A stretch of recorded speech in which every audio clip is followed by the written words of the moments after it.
folks, welcome to another episode of Westside Tyler. Are you guys ready? Get some slugs in chat. Streaming as a reaction to stress. You should have just made this a blog post, buddy. Your career is over. Folks, are you ready? Are you ready for another episode?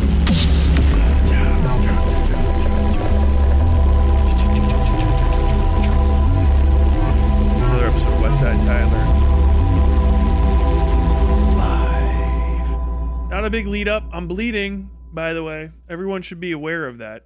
I am bleeding. I did not change my... Why is my brain just desperately trying to say fucking underwear? I didn't change my razor blade before I shaved, and I use a straight razor to shave, and it was a mistake, because that razor missed whole parts of my hair and fucking did not miss whole chunks of my fucking skin. So I'm bleeding a little bit, and as a pale person, it's going to look like an Anne Rice novel in here, but with a less sexy Midwestern twist on the formula, if you know what I mean, and I think you do. Folks, welcome to another episode of Westside Tyler Bell. Westside Tyler Live, with me, your host, Westside Tyler Bell. Trying to start streaming a little bit more regularly here now that I'm getting back in the swing of things. For who knows how long. Bad news for me today. Just discovered this an hour ago, so hit those donos if you don't mind. Our ceiling in our new kitchen has somehow sprung a leak, and we don't have pipes up there, so either my roof is going or our fucking guys fucked up, and something about this storm that just blew through took advantage of some sort of leak in my roof. It's not terrible. It's not the worst leak ever. It's not like buckets and pans, but it is water coming through a light socket, which is not great. So hit me with the donos, homies. We're trying to raise money for a new roof here. Gonna get rid of the treat meter. Gonna start the new roof fund over there. No, but thank you everybody who is in here and hanging out and having a good time. Welcome to another episode. My name's Tyler Bell. I'm the host, writer, creator of the long-running horror and dark fiction podcast, soon to return for at least 5 final episodes. Westside Fairy Tales. You can learn more about that at westsidefairytales.com. If you're here to hate, hey, what is a better way to hate on me than to have me sign a copy of one of my own books and send it to you so that you can pretend you've read it and make fun of it? Hey, you should do that. You should buy one of my books. You can buy them at westsidefairytales.com. Can't wait till I get on the fucking hater train and make people start buying them. By the way, if I catch you trading fucking copies of it and reading them on your streams, I'll fucking copyright strike you in a fucking heartbeat. You better have a signed edition, hardcover. I'll know if you shared it. Or you better have checked it out from your local library if you want it free. Otherwise, I'm going to fuck your shit up. Just because I want people to buy my product. That's it. It's the one rule. Otherwise, you can read it here and there. But folks, welcome. I don't know if it's a good show or not, but it's a show. It's what I wanted to talk about last week before we met Bird Person, who, if you haven't seen that stream or clip, go check that out, because that was a distraction. But yeah, I'm here and I'm back. And we're doing some streamy deemies. I'm going to be talking a little bit about Hutch and the great Hutch Hassan flick. I'm going to talk about the Hassan flick that's coming up, because nobody's handling it correctly and it's irritating as fuck to me. I'm also going to delve momentarily into my 600-pound conflict, the ongoing war between Chud Logic and Nick DiOrio. It's a fat fight. It's like sumo wrestling, but neither of them have ever been seen standing. I'm not that fat. He really isn't, compared to Nick DiOrio. Jesus Christ. Nick DiOrio has the true, he really is a butter ball. A whole ball of butter. That is his shape. I'm going to talk about a little bit about that. Just some commentary. It's really just commentary today. I don't have anything special planned. One of the things I'm going to be doing, or trying to do, hey, thank you for the $10, Andy Profit. One of the things I'm going to be trying to do here shortly is I have purchased a bunch of shit-ass fucking horror games. Little tiny fucking non-games from Steam, and I want to play them on stream and talk about indie games and stuff. Yeah, I guess a series of announcements. A series of announcements. First, that's a thing that I want to start doing. I want to play some video games and shit. I hate trying to have to entertain you guys, so it'll be shittier streams. But some people like people playing video games. All of this started off playing video games on streams, right? All of these things. So I don't know. I'm going to try to integrate that. If I teach myself how to talk while playing video games, then I'll probably be able to do it a little bit better. But I just want to play some weird indie releases. I kind of want to get back into that, like subsector, because I kind of, the content drought when I am not making rain clouds out of randoms is on. It really is fucking on, because all of this stuff, it's so fucking reheated. Everything that is happening right now is stuff I predicted would occur 3 fucking years ago, before I even started streaming, 2.5 years ago or so, right at the start of the streams. And I'll get all to that. But announcements. I think I might start. Make sure that you're following my Essay Side Tyler channel. It's dead, technically. It's got 2 videos on there. One you guys all really liked, and that's the Starship Troopers video. And one next to none of you watched, which is Celebrity Parasocialism, yada, yada, yada. Hassan Piker bad, Lol overruled worse, to whatever degree that exists as. I think for the safety of the main channel, I might move streaming over there. I can just stream on that channel, and then maybe I'll just leave the VODs up, but over there. I think that seems fine. I put all the growth into this channel. I don't know if that's a bad idea. I might try it a couple times, but that might be the way to go, is to put the effort videos on the channel I fucking fertilized and grew, and put the shit that could risk that on the other channel that I have like 5,000 subs on and never use. I don't know though. I guess we'll see. I don't know if that'll work. It might not. I don't think people really care. I feel like most of the people that are in here right now watching are from that. And I think if I start more actively posting on that other channel, YouTube will go like, yes, now this makes sense. Because it just wasn't quite vibing before. For the 3,000th time, I might try going on Twitch again, and co-streaming to Twitch. I don't know if that's worth it. I think it's because like I don't take the streaming as serious anymore, so I don't mind the numbers going down as you kind of split the streams. Talking about Hutch for real today, aren't we? But it's more because some people just like using Twitch more than this. I don't know. I don't know. Nothing's solid. It is what it is. Venezuela video is coming along swimmingly. I was really, as I always am, completely down on it in the hard to get going initial parts. It's the same thing every time. I'm like, fuck this. And then I just didn't get enough sleep on Wednesday. I was like, this is never going to work. I'm just going to put out a chunk of it. And now I'm like deeper into it. I'm like, this is the most important thing I've ever made. I don't think that's the case. I tell myself stuff while I'm working that's insane and untrue like that. But it's doing good. It's coming along well. I've got it about 40%-ish done. It's dense. It's so fucking information dense, as per usual. Very akin to the Charlie Kirk video style of video. So when it does come out, please watch the fuck out of it so that I can make back my time and money on the fucking thing. Because Jesus goddamn Christ. And it's already pushing out a little late, but the good thing is I don't think it's going to be completely fucking outdated by the time it launches. Hopefully, end of next week. I couldn't see why it wouldn't go. The hardest part so far has been the fucking part 1. Everything after that, I've been able to kind of... it needs less evidence per second of conversation. But for whatever reason, I wrote the first part of it. Well, it's technically part 2. Just information dense as fuck. It's just a recap of Trump's first 10 years in office. Or for the last 10 years of Donald Trump is really what it is a recap. And it's only like 10 minutes, but it's 10 minutes of recapping Donald Trump.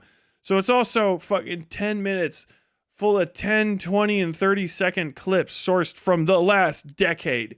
And thanks to fucking Alphabet, or whatever the fuck Google is calling itself now, YouTube is unsearchable.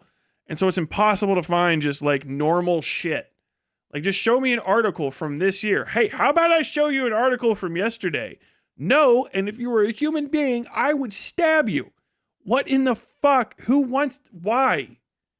Well, I couldn't find you the results you wanted. Instead of telling you, no, how about I give you false certainty of shit you didn't ask for? I'm like on Yandex trying to search for fucking images. Like, I'm on Russian image search sites just trying to find something that's not been turned into a TikTok. Can I see this image? Can I just see this image without text over it?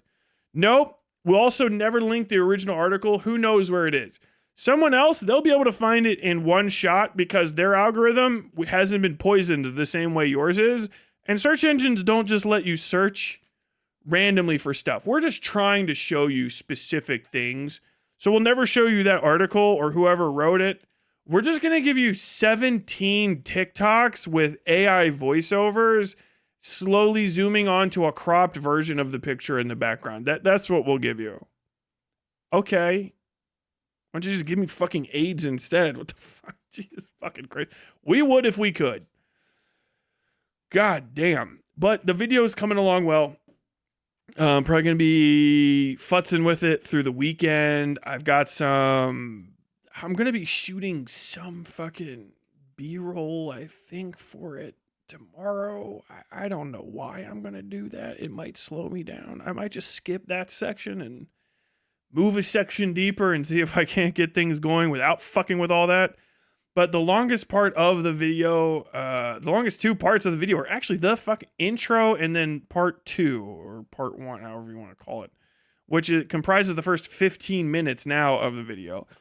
That's all. The second part's assembled. It's down to music and citations, which is just like about 2 hours of work per section. It's not that bad. So that's going to be like a day and a half next week at the very end of things. And you just come to accept that it is the way it is. I mean, fuck. How many pages of citations do I have for this fucking one? 1, 2, 3. Okay, 3. Thank God. And it's not even like in my.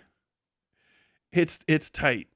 I mean, it's like fuck. It's just links. With spaces in between them. Fucking rough. C Space 2 when everybody always wants a sequel.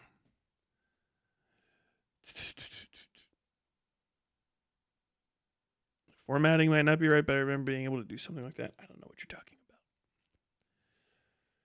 Did you get the Twitch login back from Little Pepe? Yes, that little motherfucker. I fucking tricked him with a chunk of banana, and now he's back with a big lady. So having 2 channels is weird. Having 2 channels is weird, but you kind of have to because the fucking thing sucks.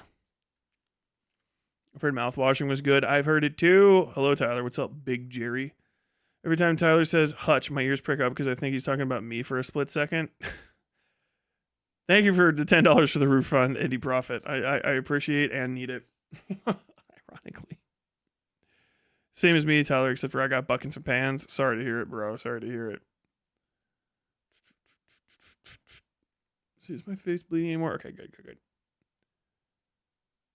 Tyler, do you have any source of good free VSTs? Yes. Labs. I use Labs. They've got a ton of good free VSTs. Labs, and if you are on, I don't know if it's in the unpaid version. Get the paid version of fucking FL Studio if you want to make something that's more complex than fucking Soulja Boy. Fucking, or, teach me how to dub or whatever the fuck.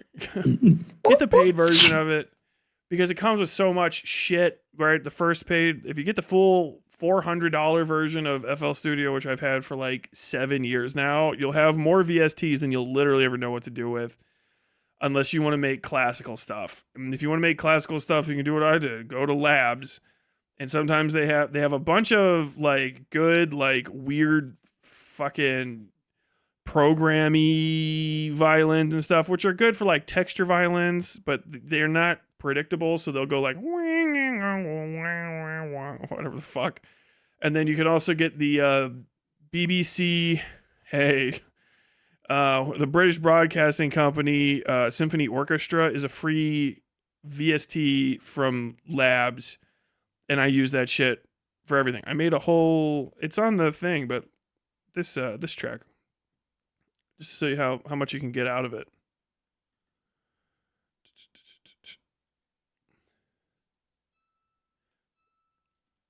This is a free VST. I didn't pay a fucking dime for this, but I did get Labs and stuff. So, and I think.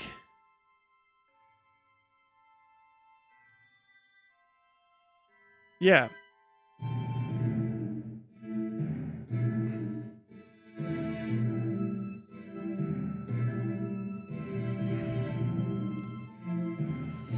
$400? Yeah, but you can buy FL Studio in chunks, so I never paid $400 for it.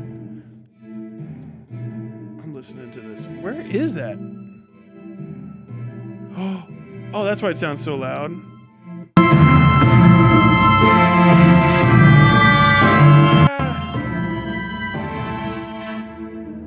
There we go.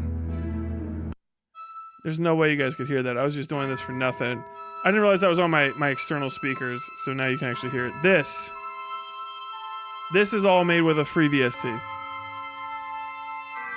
I mean, you have to know how to do music. I mean, I composed all of it. I wrote all of the fucking, like, digital sheet music or whatever the fuck. It's MIDI. But it still works with the actual instruments, and then you have to go in and do a bunch of velocity stuff and yada yada to give the, you know, make it sound alive and not just like. But I think it sounds great. So yeah, Labs is fucking awesome. A lot of the VSTs they have are fucking solid. And I swear by it. I learned about Labs from Christopher Larkin, watching his stuff. Christopher Larkin is the composer for Hollow Knight. So take that with a grain of a whole beach of sand. You know what I mean? It's not a fucking personality to just shake a stick at. If Christopher Larkin uses Labs, anybody should. So, and the Labs VST main platform just plugs into like FL Studio. I think you use it for, you know, I don't know, loser shit like fucking Logic Pro or Ableton Live or whatever the fuck. What's the rich cunt version of fucking music? I can never remember is that Ableton? I don't know. Whatever the fucking nerd. It looks like shit. It looks like the worst VST or the worst fucking music program ever, but it's like, this is the professional standard. Like, it looks like ass. That shit looks like a pain in the fucking nuts to use. No, it sounds very good. Okay. Are you just recording live musicians? Yes. Okay. Well, that's what sounds good, you prick fuck. Your fucking $500 mic and your $2,000 a fucking hour fucking studio to record 400 professional musicians is what sounds good. Calm down.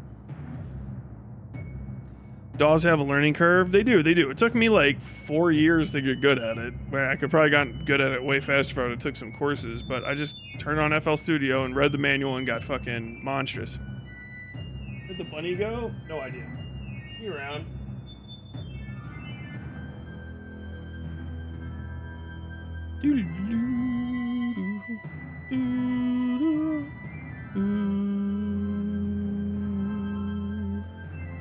I think I'm talking about Ableton, yeah. Adobe Audition. Who the fuck uses Audition? That's a crazy... Dude, you have to find... Who is the fucking, like, millionaire who's using Audition? Dude, people... You gotta fucking... I mean, I might as well let this go for the last 34 seconds that it plays, but... Dude, who in the fuck has... $75 or whatever it is a month, $25 a month for a dog shit version of FL Studio? Boom. There you go. For sure. For your poor roof, by the way, you dig the tune. Yeah, man. Thank you. As someone who has producer friends, I highly recommend FL Studio. Many good features for aspiring music makers. Yeah, I mean, I get there's probably something good from the professional version of it, but like, I make music and I like the music I make with FL Studio. So I don't know what the fuck else there could be. Do you know what I mean? The VSTs is where you should spend your money, because that's virtual instruments are what VSTs are. It stands for something else, but basically it's a digital instrument set up, right? It could be like a synthesizer, and it could be like that BBC Labs thing is basically like what do they call those? A harmonichord or something like that. If you've ever heard, it's literally loops of actual instruments playing, right? For every note and for every type of intonation, which gets very deep very quick. And it's not every type of intonation in there, so that's the limit of it. That's why it's free. Like you can't do glides and glissando and all that sort of stuff. You can just do picado.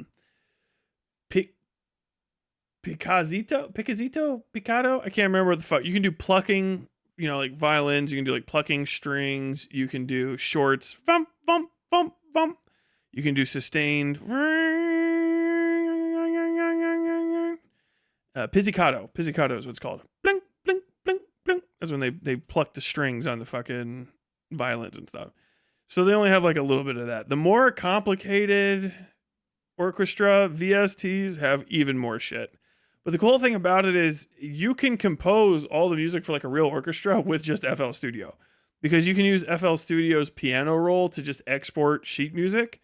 So even if you don't have all of the things there, you can just lay it out to where you would want it, and then you can just print out the sheet music for some actual person to play it, and then put on, just jot in some fucking annotation onto the PDF, however you want to do it in order to get it there. So I highly recommend it.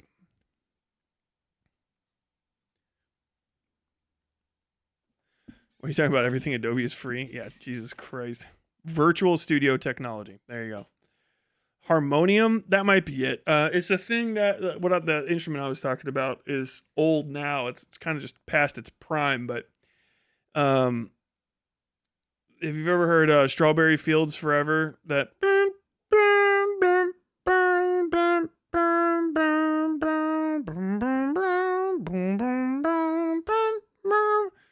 that instrument is a like 88 8-track tapes, one for each piano key, playing whatever sound is on that 8-track, right? So you could put in all of them to be the same or whatever, different, however you want to do it. Obviously now we have MIDI and compressed studio files, which work as good or better depending on the replayability of a literal tape fucking going on magnet. But that was pretty cool at the time. It probably sounds much neater inside. Was that a fife solo? I can look it up. I don't want to open it up. I don't think it was a fife though. I don't think a fife is offered. I think it's just a piccolo. And technically it's a duet, by the way. It's a duet. So there's 2 parts. The song is called The Slaughter of a Nightingale by a Barnyard Cat. And that's actually like literally supposed to be a duet between one of the nightingales that gets killed and its partner who watches the other nightingale get killed by a barnyard cat. So there's just characters in the music. I was thinking of that, what the fuck is it called? Peter and the Wolf, right? Where you kind of have the instruments represent a character, and so there's those, and then the pizzicato viola. I think it's violas, not violins. It's probably violins, but it's probably violas. I can't remember. But either way, the string part, that's the pizzicato string part, is supposed to be the cat. So the cat's boom boom dun dun dun dun dun dun dun dun dun dun. It's getting batted around and stuff, and then the other one comes in and sings for it because it's dead. Depressing fucking song when you say it all out loud. Jesus Christ, I don't know. What the fuck? Sorry, you're a streamer, Tyler. You're a streamer. Dicks and butts, butts and dicks, dicks and butts, butts and dicks. Hey Tyler, what are your favorite insults you've heard about your shockingly square head? None of them are good. I don't think I've heard almost a single actual good insult against me since I started this fucking channel. People suck at throwing blows these days, especially in the world of the like commentary community fucking chud Twitch poll loser sphere. It's a fucking desert out here. No one has bans. No one has bans. I blame Destiny for it. It's 100% Destiny's fault. Destiny, if you're watching this, it's your fucking fault. No one has bans anymore. You lazy, short, fucking crack-addled fuck. Your crooked ass fucking jaw. It's a lack of attention to who you're paying to, and too many people getting successful that little broed everyone they had to make fun of and didn't take anyone seriously. Holy shit, that's too loud to me. That's just too loud. It's just too loud. So you have all these fucking people. What about Audacity? Audacity is dog shit. Get fucking Fruit Loops. You have all these fucking people whose like their entire insult game is like, you're subhuman, you're gay, you're fucking slur. It's like, okay, yeah. Like, oh, you're only upset about that because you're mad. I'm like, no, I'm mad because I'm bored. You give me nothing to play off of, right? It's that usually at best. And I'm sorry, the whole fucking content creator sphere. Nobody can roast anyone. They're barely paying attention to the actual shit that someone's doing. You know what I mean? Like, there's no personalized insight. You fucking subhuman. You're fucking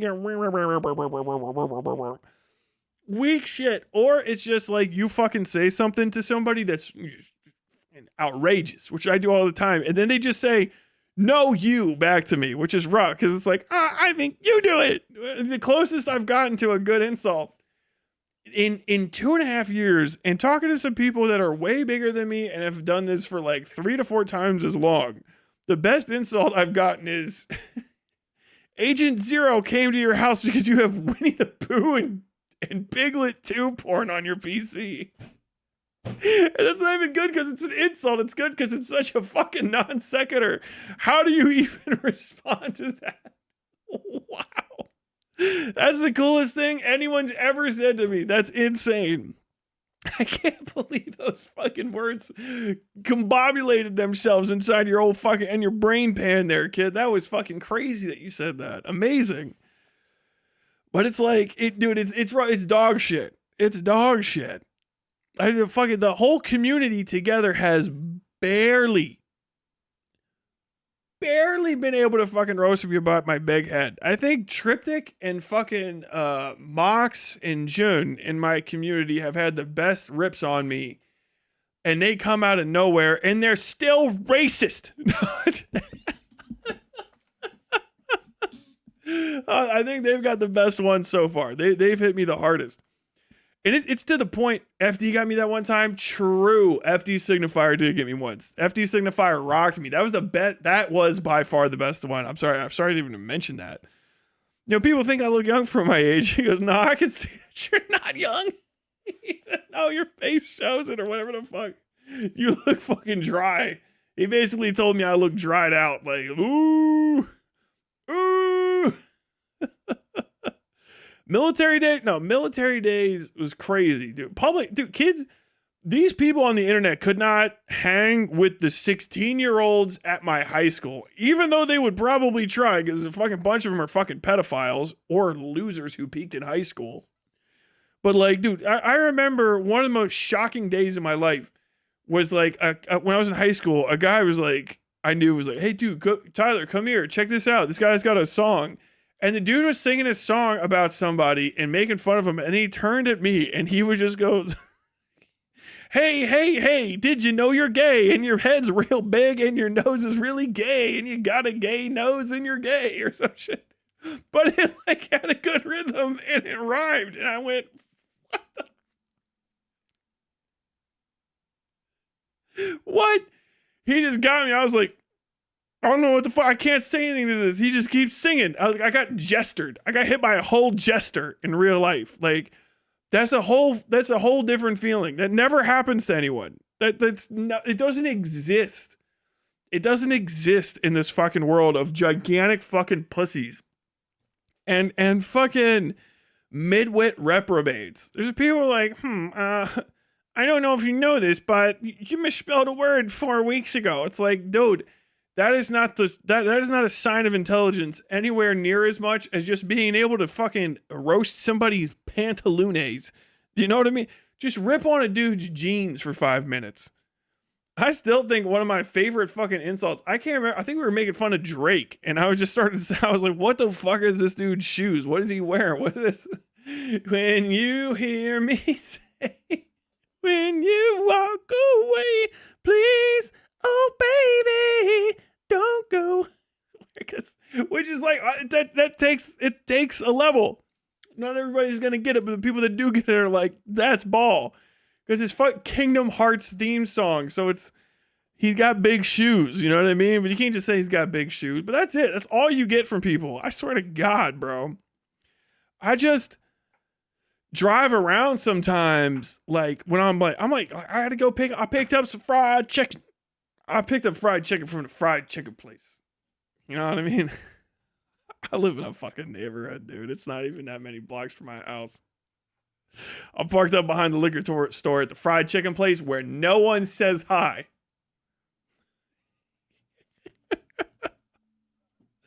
Fried chicken place that got 5 people in line and the line doesn't move, which tells you one thing: that chicken is gonna be fucking awesome. And also a second thing, watch the fuck anyone that has a bad day near that chicken restaurant might be going to jail tonight for a murder, and they may be behind the counter, so watch yourself. Got a dangerous fucking chicken restaurant. I'm there. I probably should be just double checking my fucking 6 here and there, because it's a chicken store with a parking lot behind a liquor store where people are hanging out in the liquor store back lot. You know what I mean? If you can't picture that, alleyway, running water, 2 lights, and then shadows of people in the back of the liquor store, hanging out in the back of the liquor store. I'm in that parking lot. If you know what I'm talking about, you know what I'm talking about. If you don't, you don't. I should be paying more attention to what the fuck my surroundings have going on for me. But all I am thinking is fucking insults for the people that work and live in my community, my peers on YouTube. I just think of making fun of them all the time.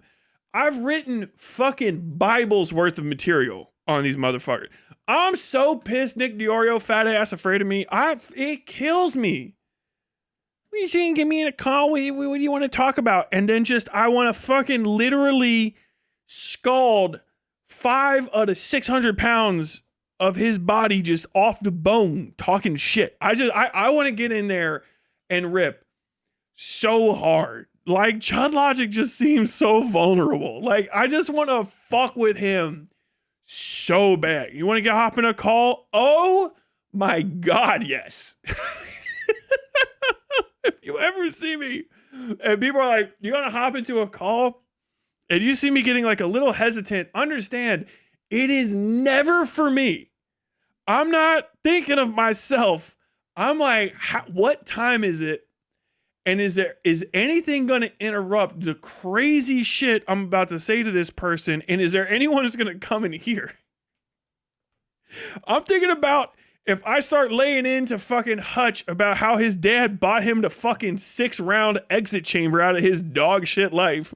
The fucking mailman's not walking by at the same time. What the hell just happened? I live in a neighborhood, a mixed race neighborhood, okay? I can't let too much of my whiteness leak through my uninsulated walls into this neighborhood, okay? People are raising families on the other side of these bricks. I gotta maintain. But every time there's a call, I'm jittery. I get stoked. Right? It's pre-fight, like, oh.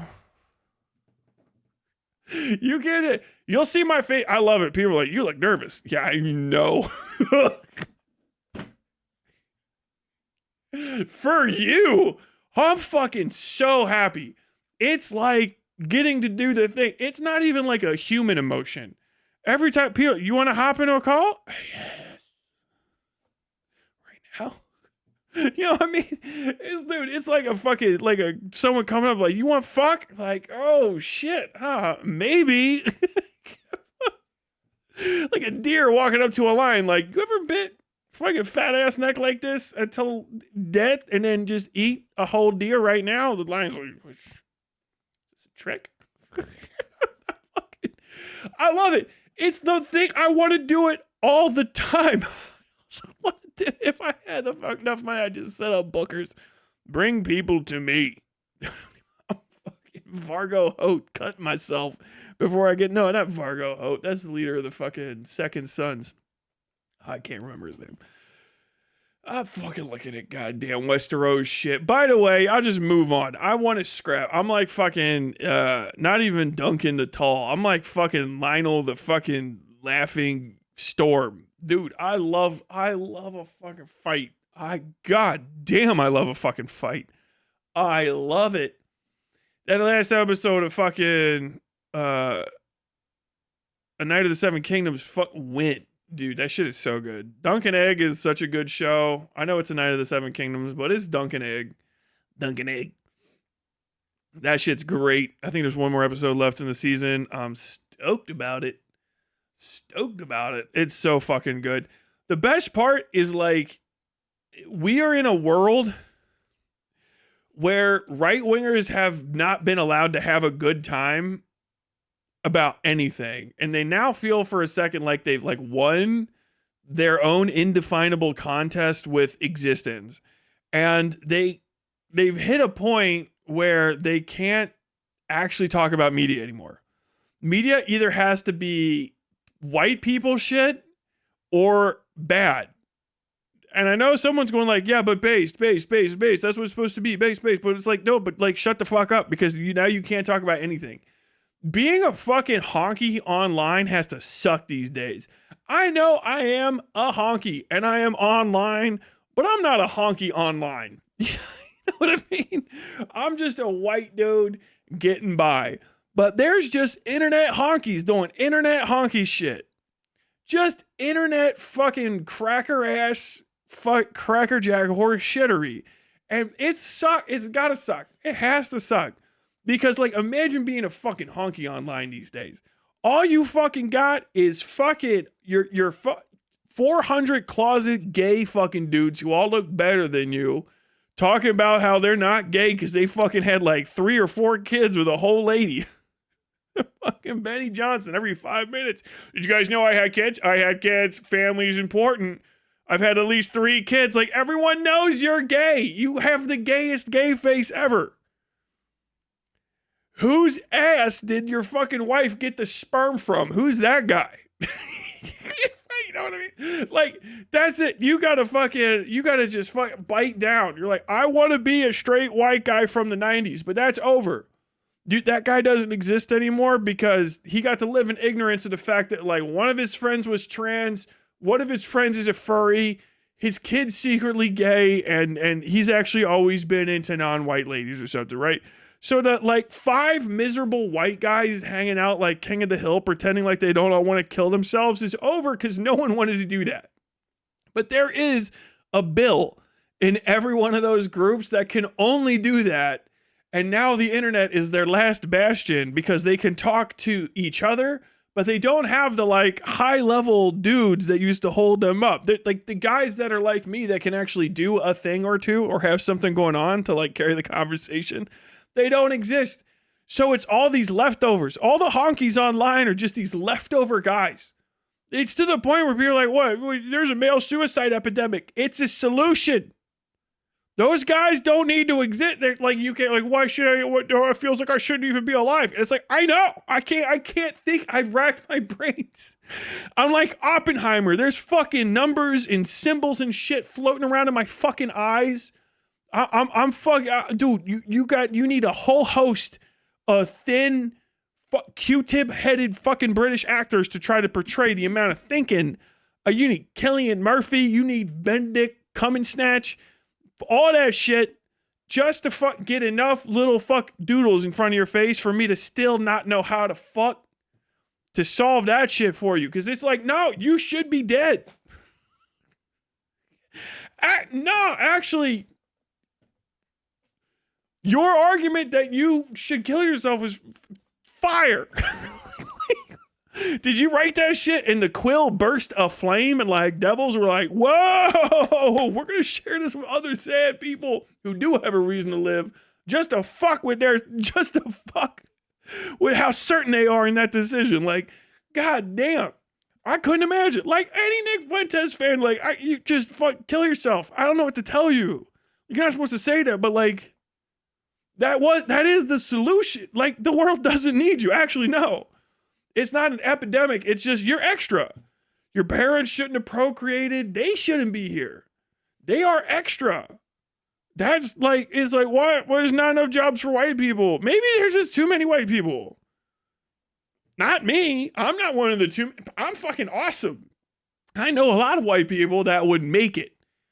But the like AI users, you know, I've always wanted to have a thought, but I never could. So I used the robot to have a thought for myself. I think you can get flushed.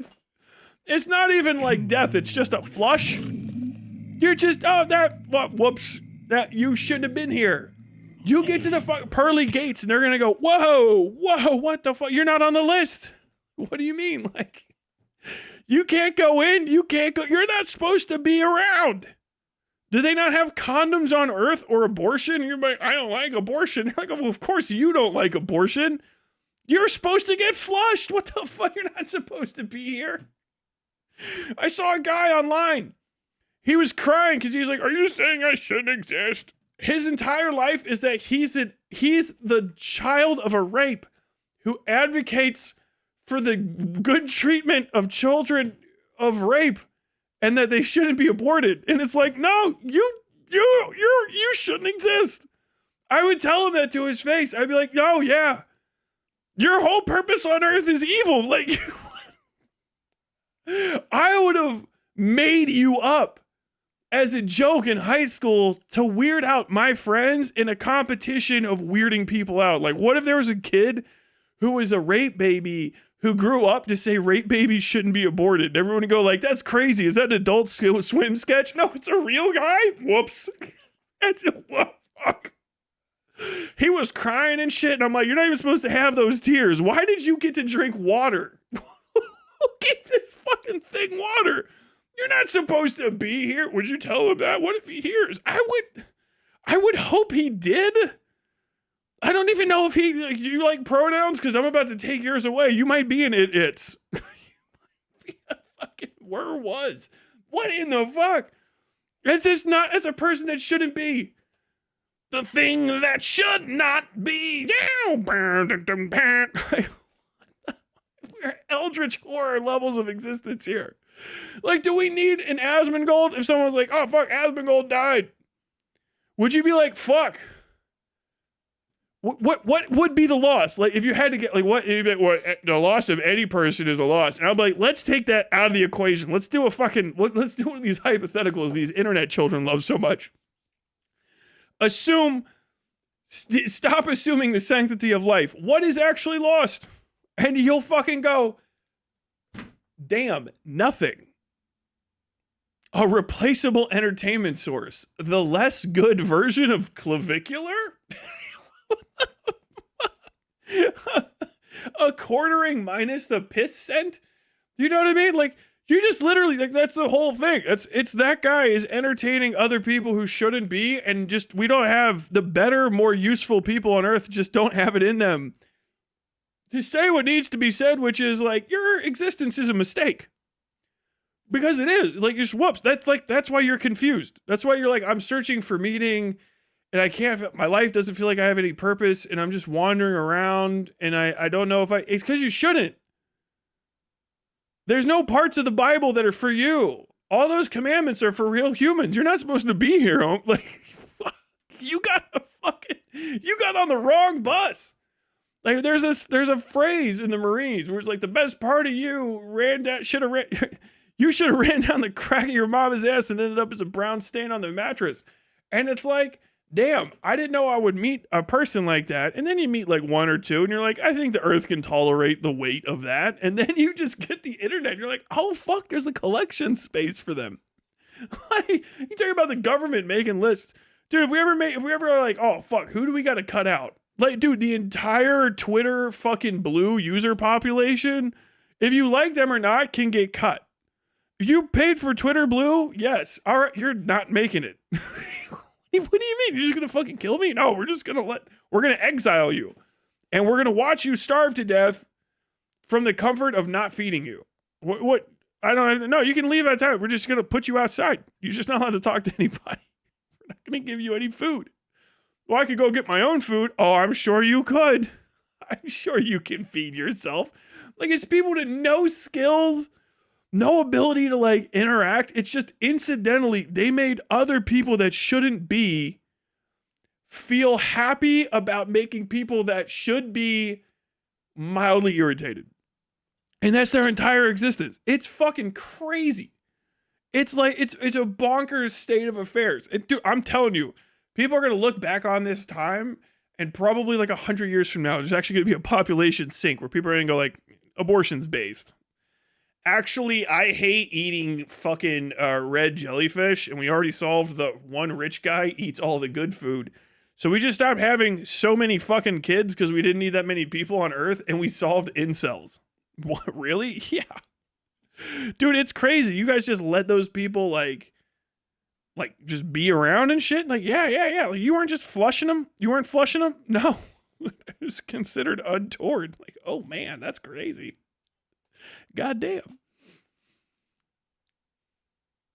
I don't know about minus the piss scent. Not known for the piss scent. Hasmongold is friends with Tectone. Yeah, I know that. The rest of us after the flush must have been the wind. I mean, goddamn.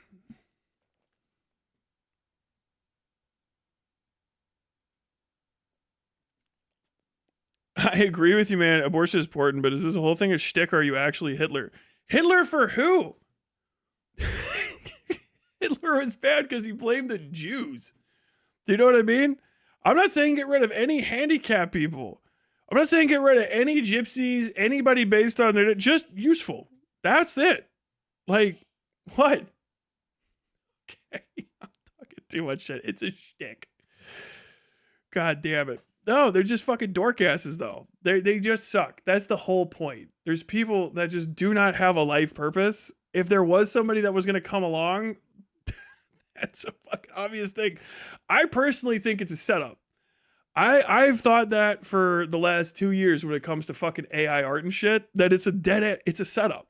They're getting all these people to basically prove that they're like no better than Soylent and putting them on a big fucking list. That's what it is. That's what the Chat GPT is. If you look at all the Chat GPT people before the start of this thing, they were also all the like the earth is overcrowded people.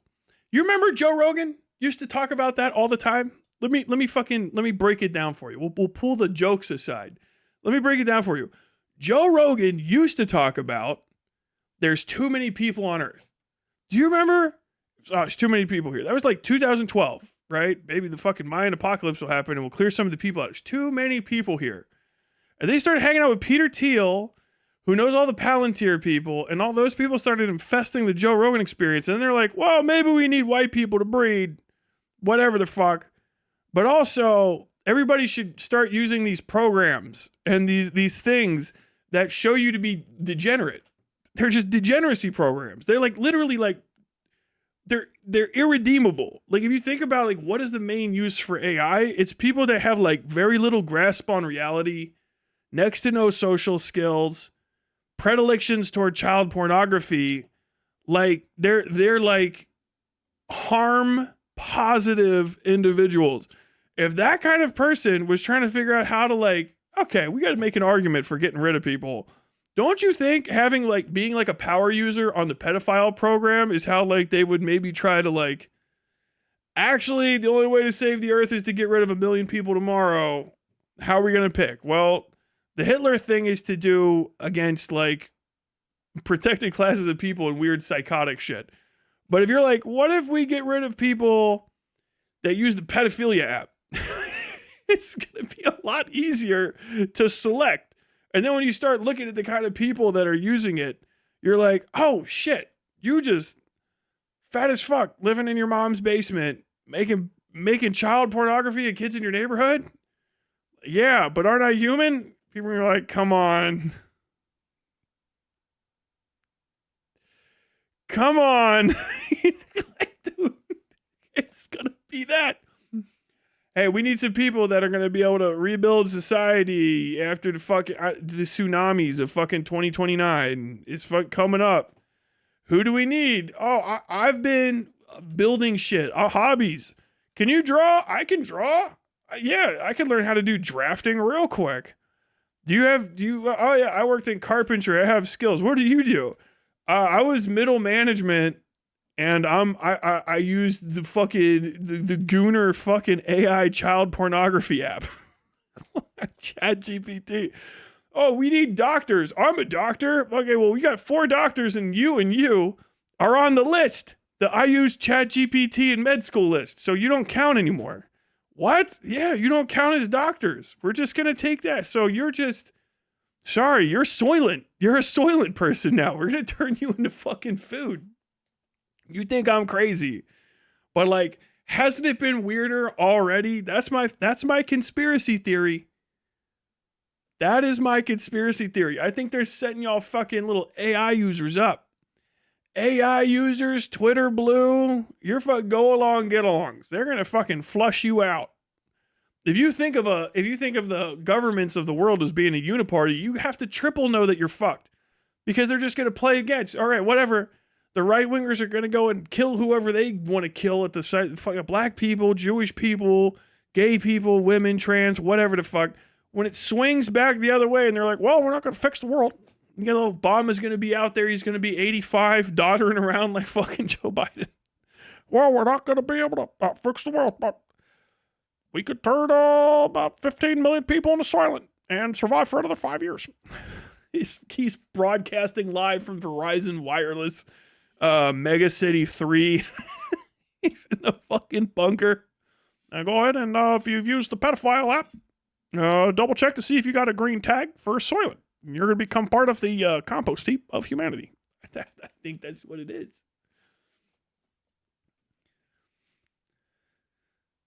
Salam, you miserable Yanks. What the fuck does that mean? Salam? Peace?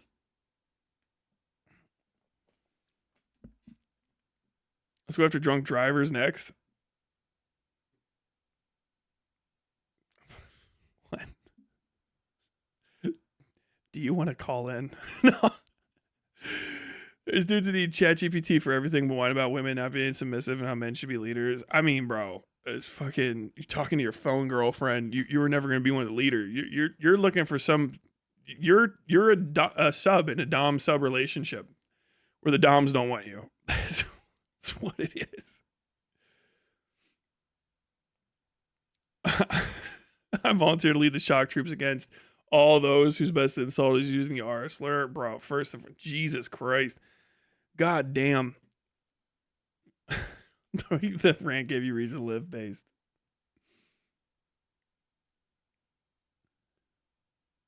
Tyler, since you're a former U.S. Marine, who's your favorite Chinese general? Don't say an easy one like Wei. Chow Chow. I love Chow Chow. He's like the best ever. CIA. Chow Chow. I think it's Chow Chow. He's a conniving fuck. He's the best person ever. If you watch The Romance of the Three Kingdoms, watch it literally just for Chow Chow, and then like anything else is fine. The Great Dragon Emperor, Great Dragon of or Advisor, whatever the fuck, those are all cool. The what is it? 189 episode. I was watching on YouTube until they took it all the fuck way down. But it's The Romance of the Three Kingdoms. Fucking Chinese one that came out. I mean, why? What else? What else would it be? But it came out like, well, it'd be like 12, 13 years now because I was watching that shit in 2016 on fucking pirated on YouTube. It was great then. I watched like 130 episodes of that. I swear to God, I watched that shit relentlessly. But yeah. Is it Chow Chow? I can't remember how to say his name correctly, but he's just the best. I think of a line all the time. I made up in my head. It might be in the show as well, but it's never enjoy tea. I love the way they talk to each other. It's fucking awesome. Never enjoy tea with Chow Chow when there's sun in your eyes or something like that. I say it to myself all the time, but it's late in the day and I don't feel articulate. I've been doing my fucking end of the world shtick.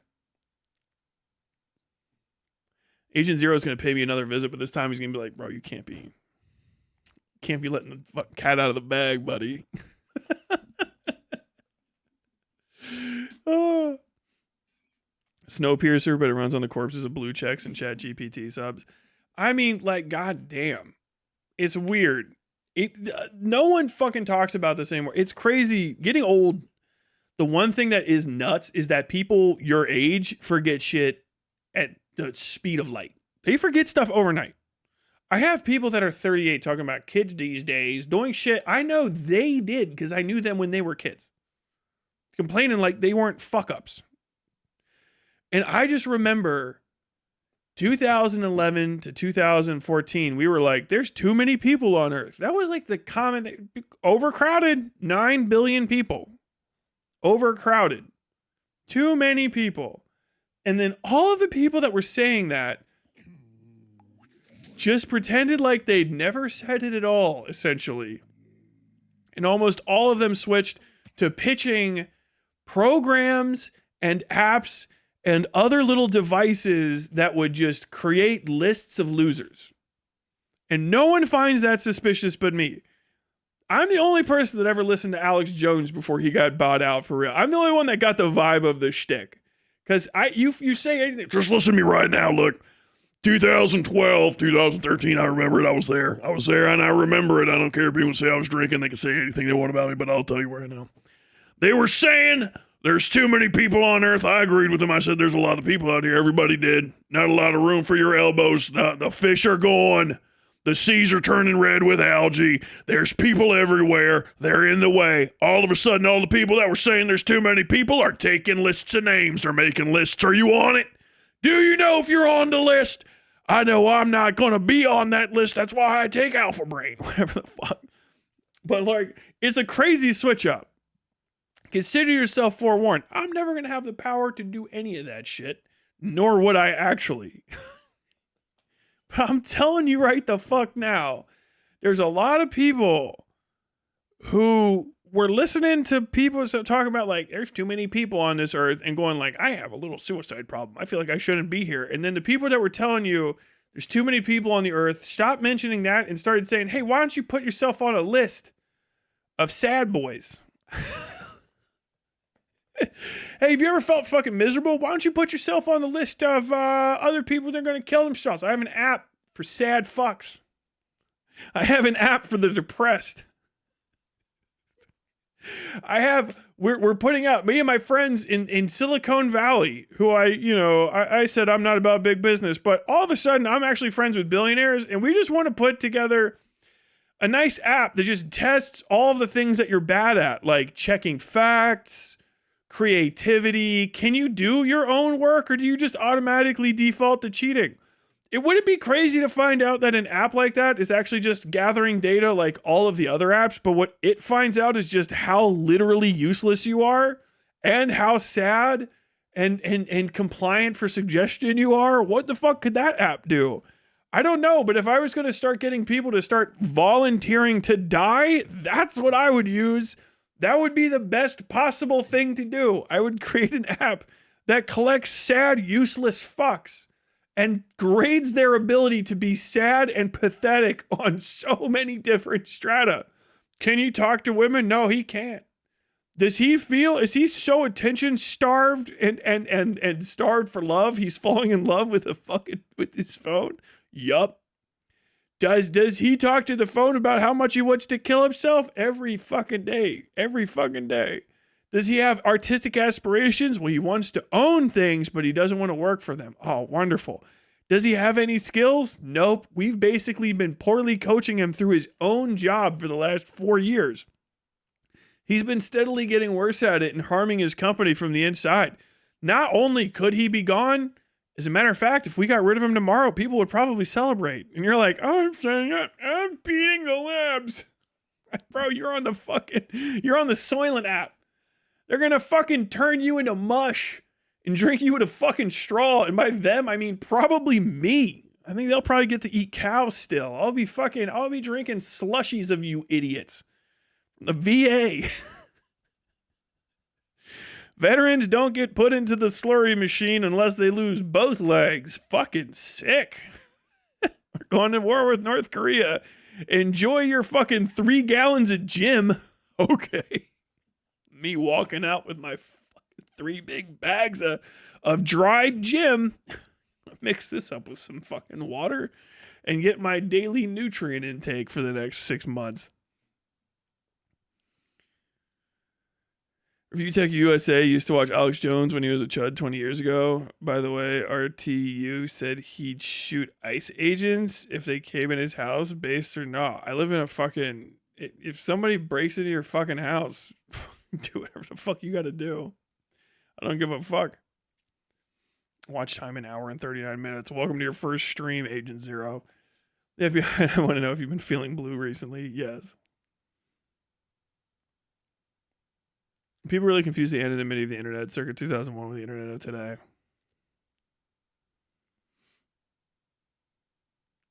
Zhang Ju. The best documentary for witnessing the greatness of Chow Chow is obviously Dynasty Warriors. Well, only up until you got to fight Lu Bu, and then it's just fucking getting stomped.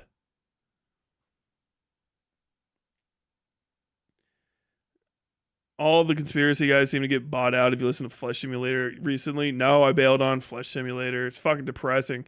Not only is Flesh Simulator falling off, it's like he fucking nosedived. It's Flesh Simulator gave up on not sucking dick.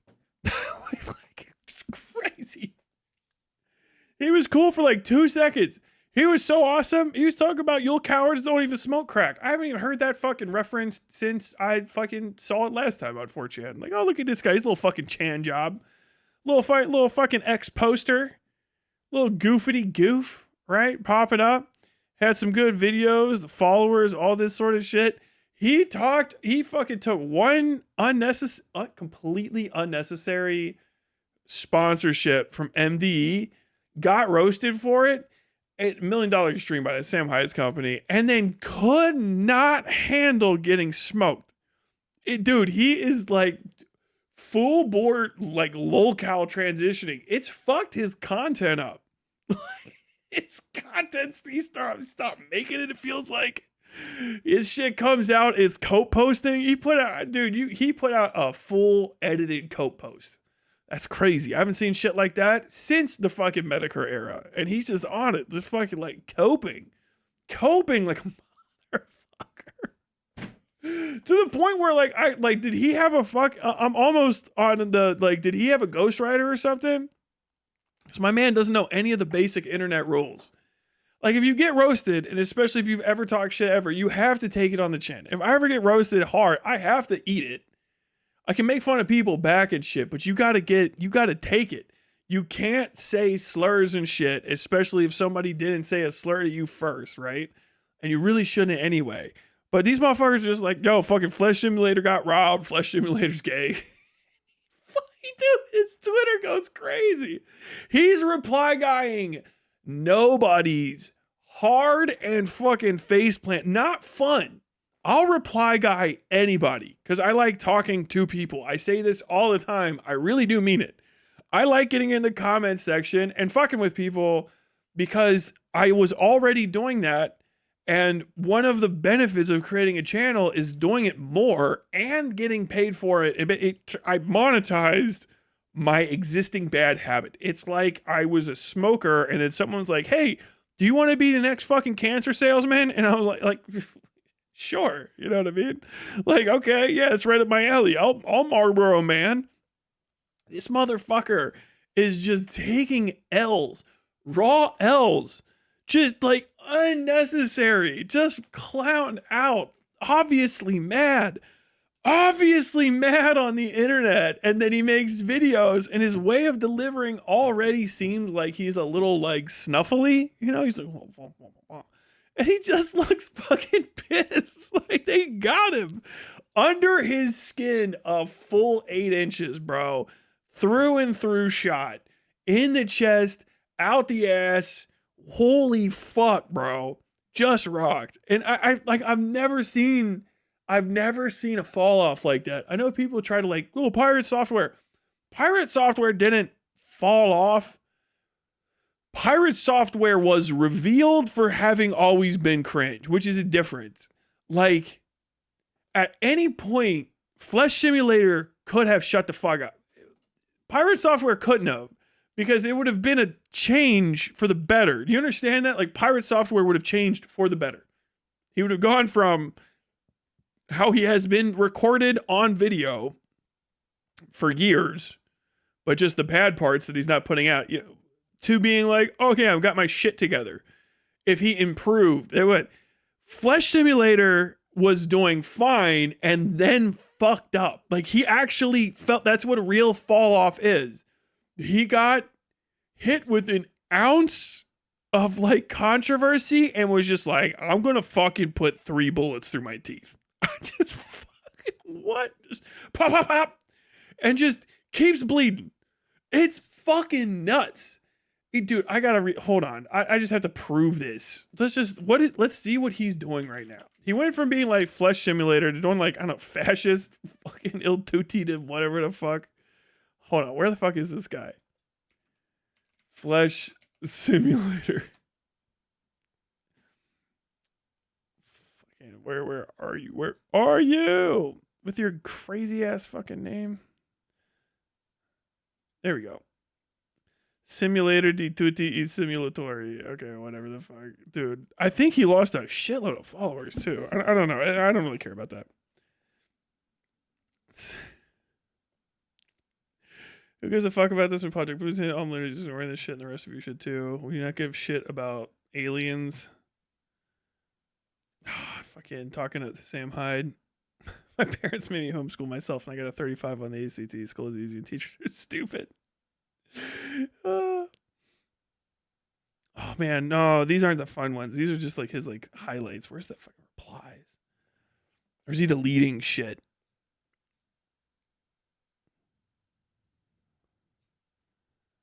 Oh, no, I didn't prep anything.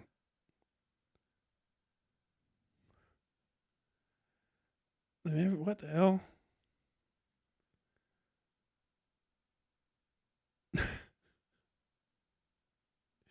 Oh yeah, the trans tweets. Okay. I'm not gonna get no. That's playing with the fucking devil. There's weird shit in those retweets. It's funny if you look at it. I know that's a complete fall off. Yeah, people have been collecting them on fucking Twitter. I can't search Twitter for fucking cringe. Okay, I'm not Blow Blacks. I don't have that skill. You want some cheese to go with that quartering? Yes. Famously, the oligarchs never feed veterans into meat grinders.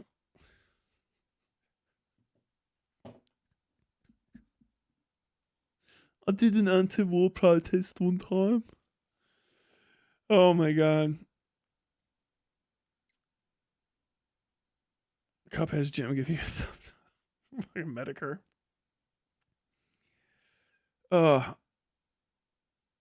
Tyler, I just want to think, what do you think about no-knock warrants? I think if you don't knock on somebody, if you don't announce you're coming into somebody's house and you scare them and then they react in a terrified manner with whatever they have at hand and then something bad happens to you, it's on you.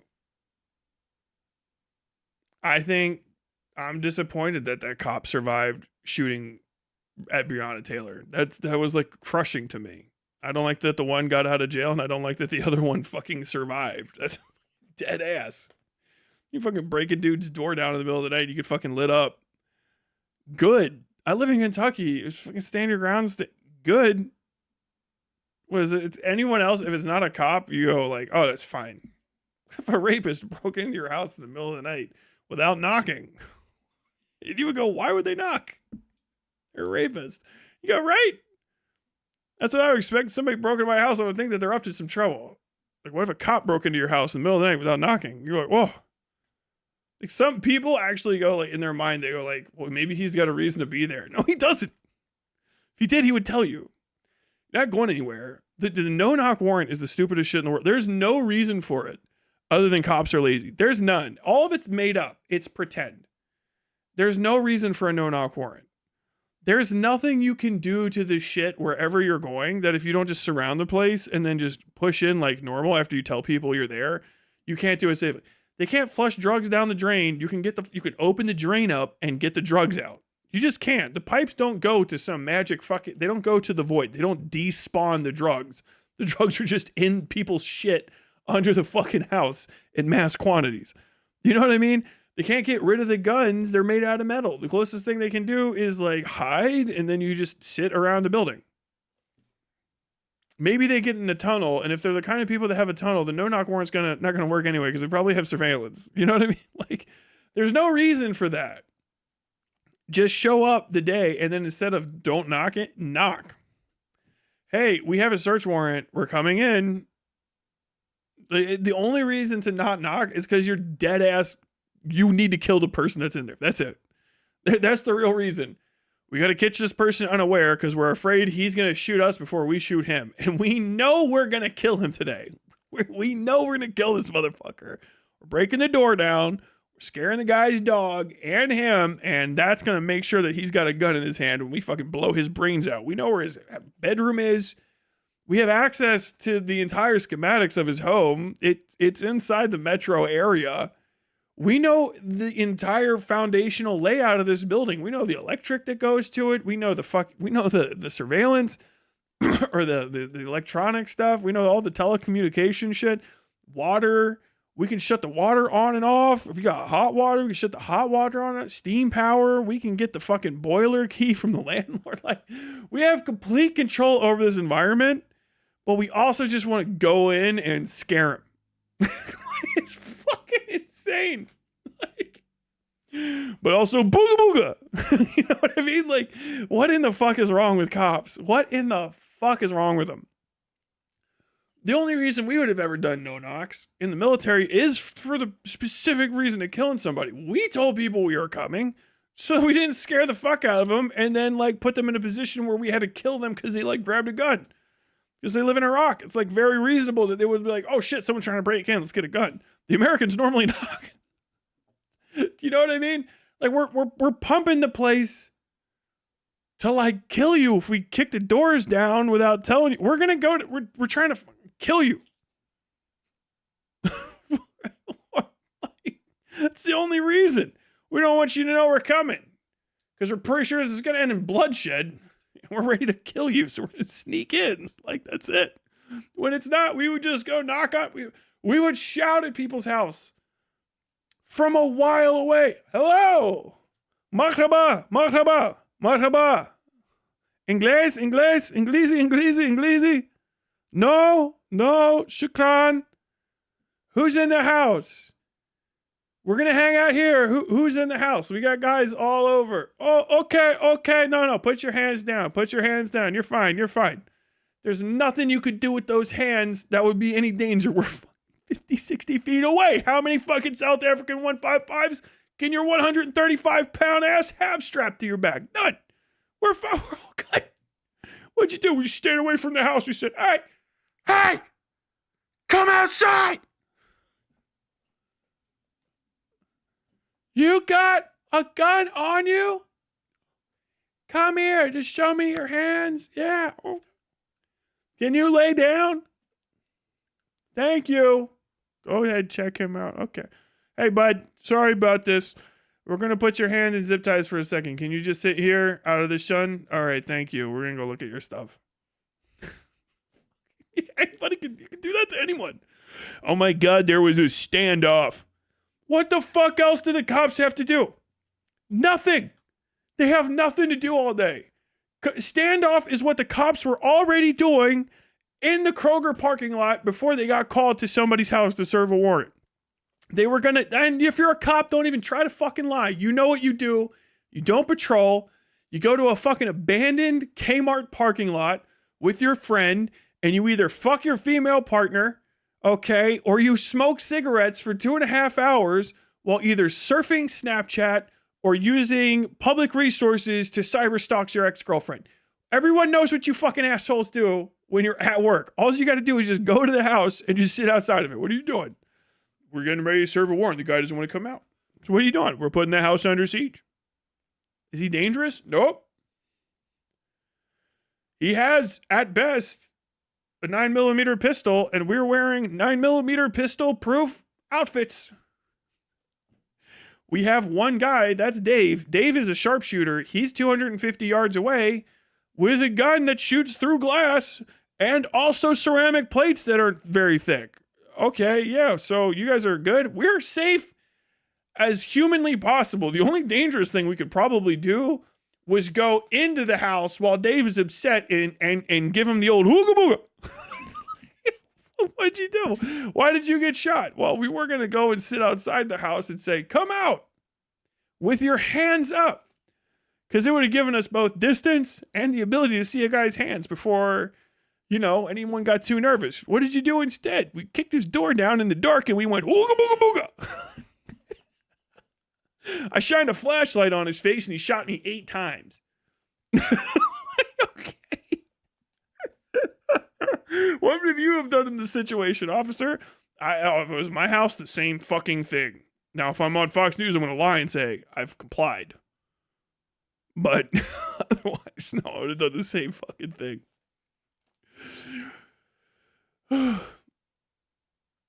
Bro doesn't take crit damage. Base. Bro is Square Pillow's only customer. Is that a thing? Oh, I think I've seen those.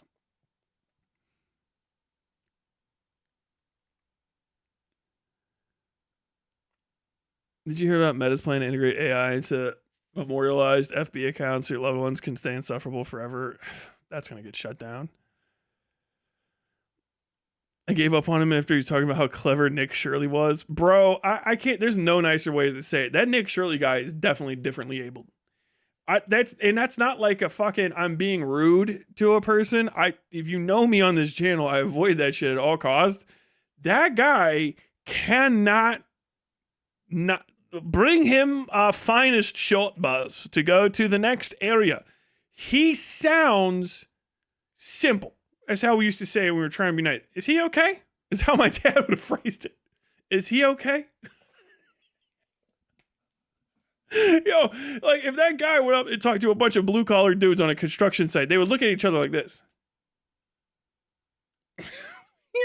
He talks like this. If you don't know, the voting in California cannot be completely trusted. Like what is that? Like, you want a grilled cheese, kid? I'm one of the most successful streamers online. Like, dude, we are literally in idiocracy.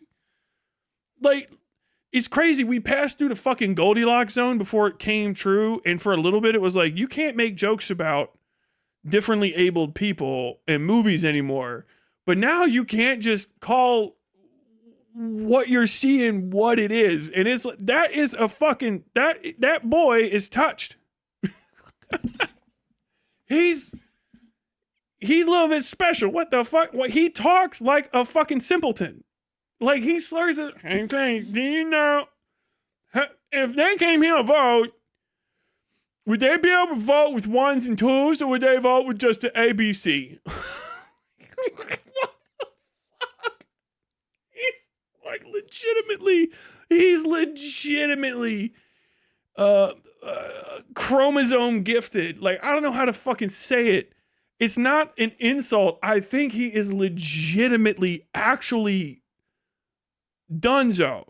Like, they ran out. I keep saying they're running out of dudes. It's very obvious.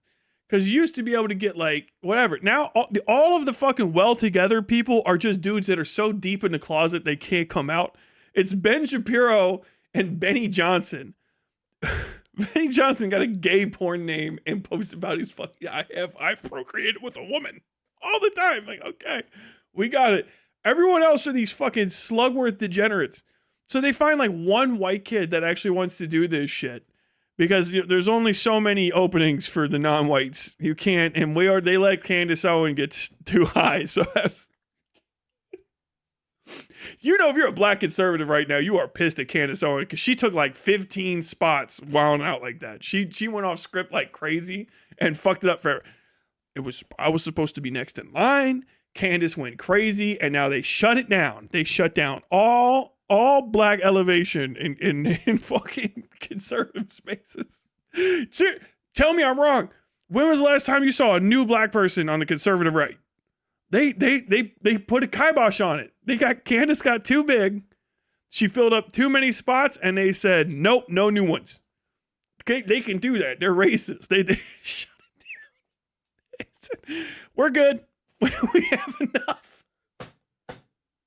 Remember they tried to push some like non-white Nazis in that 20v1 against Mehdi Hassan. Remember they had that little Indian dude show up? Indian from India. With like he had like a mustache. He was dressed like the Joker without face paint on. I think he believes in white supremacy, and the fucking whoever's in central casting for that one went just like, we're good, man. We're good. We did a whole development thing with Kanye. That went fucking sideways. Candace Owen things is not happening. Okay, she's off the reservation, off the leash, off her met. She's off everything that she could be off. She's off. What do you got? One bit of good news, and it's iffy. We got Nicki Minaj. Oh, that's actually huge. It is. We will be able to play super bass while talking about Death to Jew shit. But she kind of burned it with the barbs. What do you mean? The barbs might be revolting a little bit. I think they're upset about all the pedophiles in her life and the racism that she enjoys now. We got to use Nicki Minaj. We got, I can't even say gently yes. We got to use Nicki Minaj as our newest addition. What happened to that gay football kid? Football player's son, the gay kid, he's too gay now.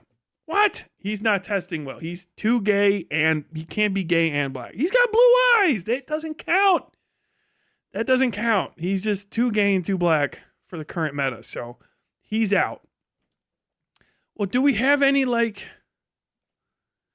don't know, fucking, just crusty old dudes anymore? We used them all. They're gone. Thomas Sowell, you want a new Thomas Sowell? Yeah, they just quote Thomas Sowell. We don't need another one. You just quote the dead one. That way he doesn't ever do any Candace Owens shit. So we're not going to make new ones. We just got to find a good that. So no new ones. No new black conservatives. We're done with that for a while. Remember we used to have a new black conservative every month? And it was like, hey, I don't know if you guys know this, but Democrats are the most racist people ever. It's kind of cool. It's like, oh shit, you got more fucking new black conservatives than you have black liberals. I'll tell you that. Because we still just got the same Vosh, Hassan, and Destiny. But they were churning them out. They're showing up. Remember, it was like a new guy every day. And then they would be a sex criminal by 3 months after that. It was crazy. I don't know. They must have got them all out of Nicki Minaj's date book. They was like, hey, Nicki, have you seen anybody? You've been seeing any guys really? She's like, I got 4 dudes that I broke up with recently. I'm like, okay. She's like, they're crazy as fuck. They're pretty racist. Okay, yeah, we can use that. They're all pedophiles. Let's go with it. Bugatti. Fucking dude, it was nuts. And then nothing. We're done with it. It's just canceled immediately. It's just over. We stopped producing any additional black conservatives. I'm sure there are some out there in black circles, but they're not selling them to my side. And for a while, that was the most important shit ever. Ben Shapiro show. And can you tell me what the most important thing is right now for you? And he's like, gotta understand. Democrats are the most racist people. The Democrats are more racist than right-wing people.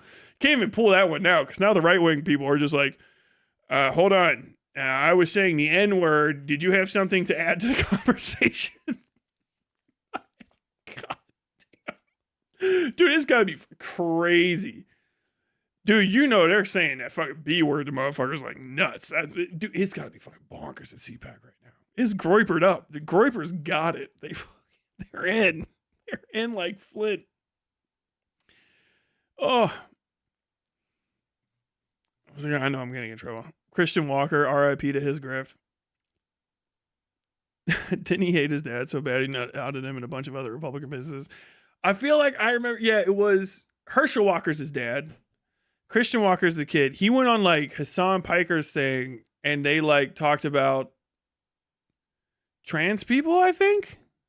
Trans people, good, bad, whatever. And then he was just me. And I do remember he was roasted. Who the fuck was Herschel Walker running against? Because Herschel Walker is a simple dude too. He just not genetically. I think he just took too many. He got hit in the head a lot. You can tell. Herschel Walker's got 15th concussion. He barely. You guys never seen Friday Night Lights? He barely made it. He was the one concussion shy of fucking Burger. And he barely fucking made it. Because I remember listening to Herschel Walker talk, and it would just go. He'd be like, hey, go, bitch. I want to get a little bit of a sandwich. like he'd fall apart on the end of a sentence. And then he would come back and say some crazy shit, like, I want to get a little bit of a sandwich. And I think women's underwear should be sold in vending machines. Like, what? Not that specifically, but something that crazy. I remember Herschel Walker was like a master when I was listening to his shit of the 1-2. What the fuck did he just say? Like normal shit, on message shit, and then a fucking like a bridger right across of the most psychotic thing you've ever heard. Like what? Because I remember he was one of the first ones that they couldn't quite get a leash on. They're like, we picked this one.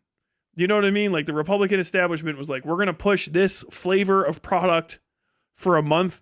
And then they would have to explain, like, what did he say?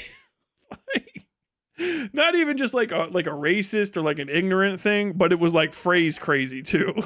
like who did you hear that from? Like, why are you phrasing it that way?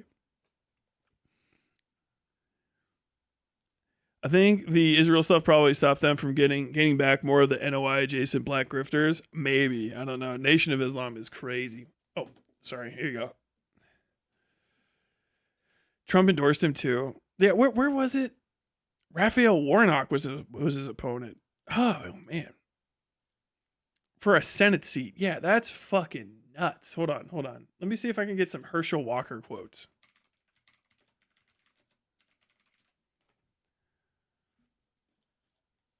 Oh, you can tell he looks.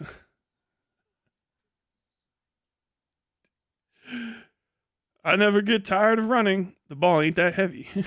God bless this man. These are just his like motivational ones. Success is being able to come home, lay your head on the pillow, and sleep in peace. Dude, this shit, if he was talking like this to old people, this probably had them going. These are the kind of statements that get old people just nodding along. Right. I like it when my gutters don't get filled with leaves, and if they do, I empty them. Fucking Jesus Christ. Come on, let me Herschel Walker's dumbest moments. Oh, it's the Young Turks. I'll tell you something else I heard. Now think about this, because at one time science said man came from apes. Did it not? That's when you go to the science. Every time I read or hear that, I think to myself, you just didn't read the same Bible I did. Well, this was interesting though. If that is true, why are there still apes? The perfect example. The dude tried to bring him on. I love it. If you watch, I'll show you guys the clip if you watch it. Like, I'm not live streaming video.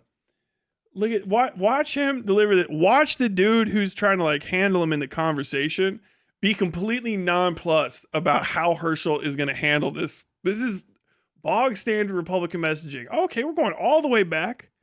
Scopes monkey trial. Okay, cool. Yeah, evolution is bad. Young Earth creationists. I fuck with that. And then Herschel just goes fuck it sideways with the statement. And it takes him so long to get to it. Man, I fucking missed this. I'll tell you this. Something else I heard. Now think about this.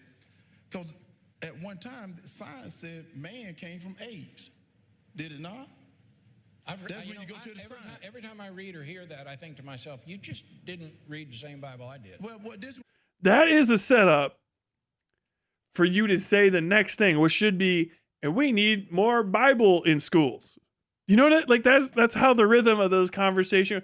And of course, that reminds me of these Democrats and the way that they're affecting our youth. They want to teach all kind, and that's just what is wrong with science today. You say something like that, but Herschel has his own plan and just starts just like he keeps. What's interesting though, if that is true, why are there still apes? Think about it. Now you're getting too smart for it. No. Think about it. What? That happened? It's still 8. Like, he legitimately is that's a curious statement. It's not it doesn't, the way it's delivered, it's not a statement of like incredulity. Probably it's supposed, but the way he says it, it sounds like he is curious. Like, does science say that? Is this crazy? I miss this dude like crazy. And then his kid came out and was like, he was not a good father. I remember that. Oh. Fuck me, dude. Oh, fuck, that is funny. Aren't the Young Turks hardcore goofballs these days? Dude, they've been hardcore goofballs. They've always been cringe. They just sometimes say shit that you agree with. I think is it time to get to a single statement? Oh, could you guys not hear that? Oh, well. You'll live. You'll live. Oh, you are a big dog. I'm sorry. I'm just paying attention to you. I'm gonna give you some big old slaps on your body. Slaps on your body. Ooh. Ooh. He's an old dog. He likes getting popped. Pop, pop, pop. Herschel Walker was like an early Terrence Howard and Joe Rogan situation, just laughing at an unfortunate person. Dude, Terrence Howard, I guess, is like I don't know. He's been around for a minute. Hi. What is this? What? My dog is picking my hand up with his face. Okay, I'll pet you, but I know that you're just trying to get a treat. You don't actually like me. But yeah, Terrence Howard is Terrence Howard is whack as fuck. It's the only way to describe it. That dude is lame. He posts videos of himself hanging out with like racist, and it's just like, man, it doesn't feel racist to me. And all the people that he's hanging out with are like, okay, I'm tolerating you for the video, but like, you need to stop.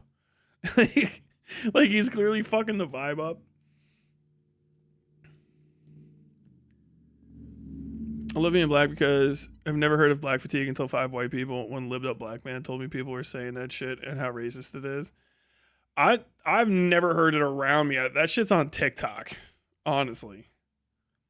Remember when people thought Andrew Tate was the end of the world? Yes. Remember when people thought the world can end is where we're going to be? Why is your breath so fucking hot, dude? Okay, fine. Begging motherfucker. Begging ass piece of shit. This dog's on the treat welfares. We'll hook you up, okay? We're going to say that this is a pre-dono, okay? Maybe they'll give us some donos for seeing you get a treat. You get one treat, but you got to stop begging. You got to stop begging. All right, come on. There you go. God, he's got me hostage because he knows I'm not doing anything valuable. I'm just talking. So he's just fucking with me the whole time. He's such a son of a gun. Ugh. Black fatigue is the most racist thing I've heard be popular in a while. It's not even like really new. It's just it's a new version of the typical. It's every fucking racism these days is always reheated shit. Mr. Potato Head was Potato Head. My bad, I didn't know he was Iranian. I thought he was an Indian dude.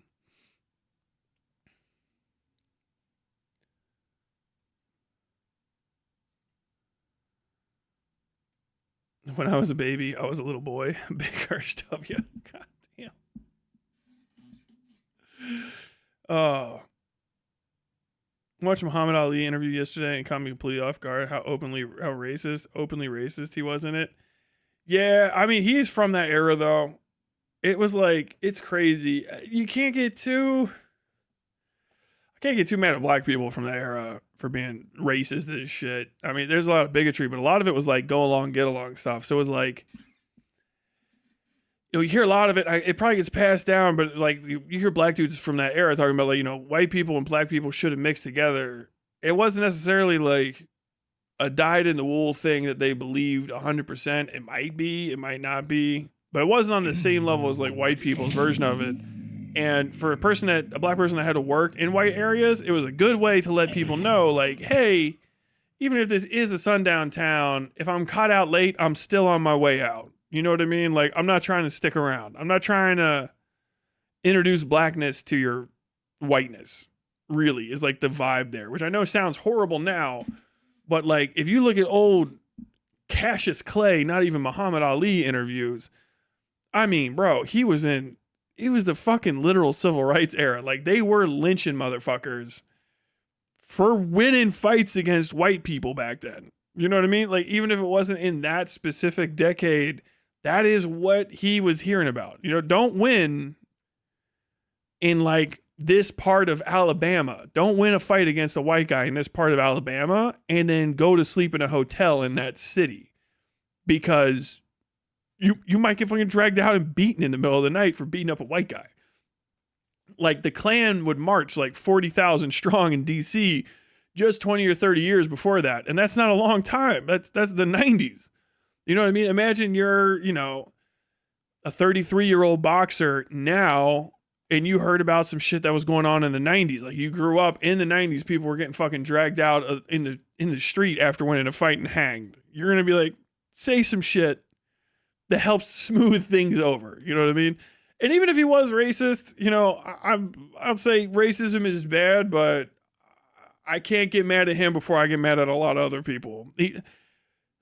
Racist black, the worst Farrakhan has ever been in his life hasn't been as bad as as the amount of power and influence he has. The worst Farrakhan has ever been in his life isn't a sneeze to a single racist white sheriff in a single poor fucking podunk county of 100 people. And that's just how it is. Like, you just don't have that much juice as a non-white person. Now, is it good? No. Is it helpful? No. And now that we're fucking 60, 70 years past some of the worst of that, should you be as forgiving of bigotry? No. And you don't need to be, nor should you have to be. I'm just saying, give motherfuckers a bit of grace. If you see a black person in black and white television in a town where everyone, so you're here to see Cassius Clay fight tonight? Yeah, I'm here to see him fight. I heard it was pretty good, but I don't know. I don't know if he's good or bad. He's going to be fighting a white guy. I heard about it. How do you feel about that? Well, I don't like it. I don't like one bit.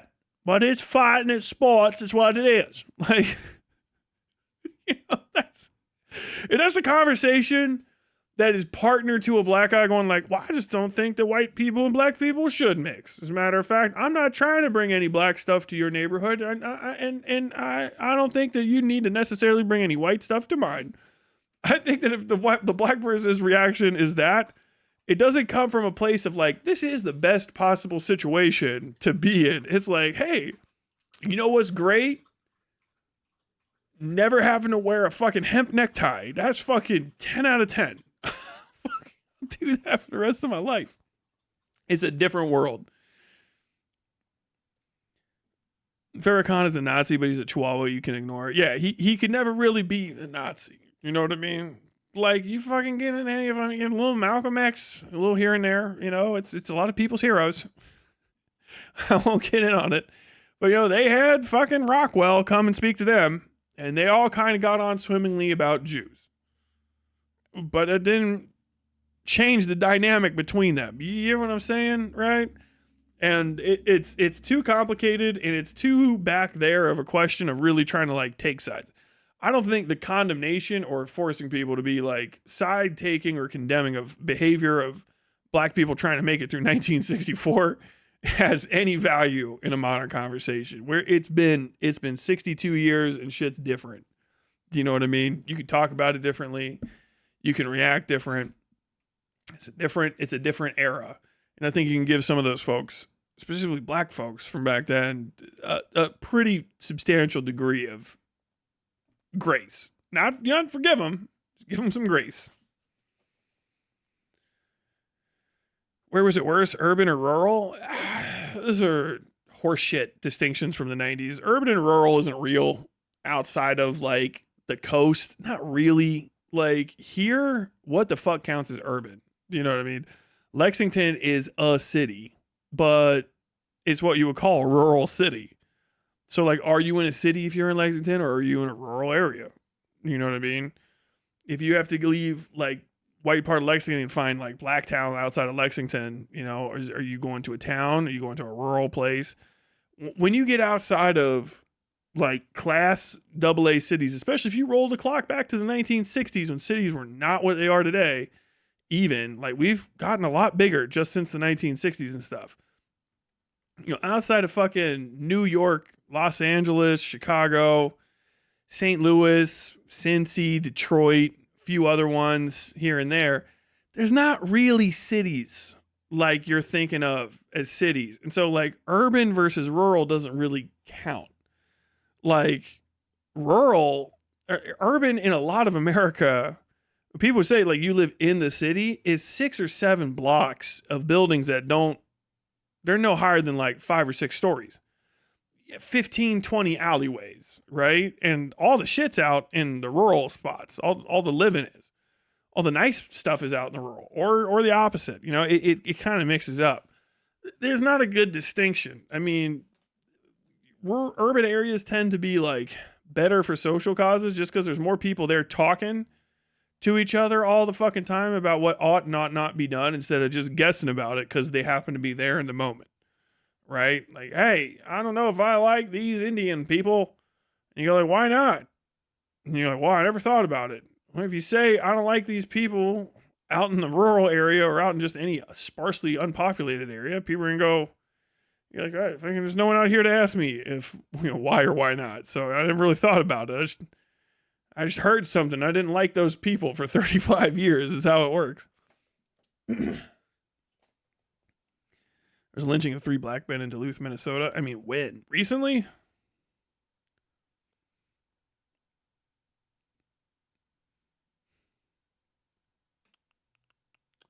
So it's kind of hard to tell. Here's the other thing, too.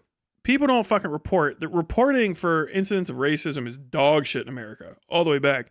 If you look, a lot of the knowing if lynchings happened in an area outside of they became like a national story is because people like 20, 30, even 50, 60, 70, 80, 150 years down the line. And I mean, really like all the fucking way out, looked it up and found out about it. Cause if you don't tell anyone, no one knows is like the rule for reporting. You know what I mean? If no one reports, then no one knows.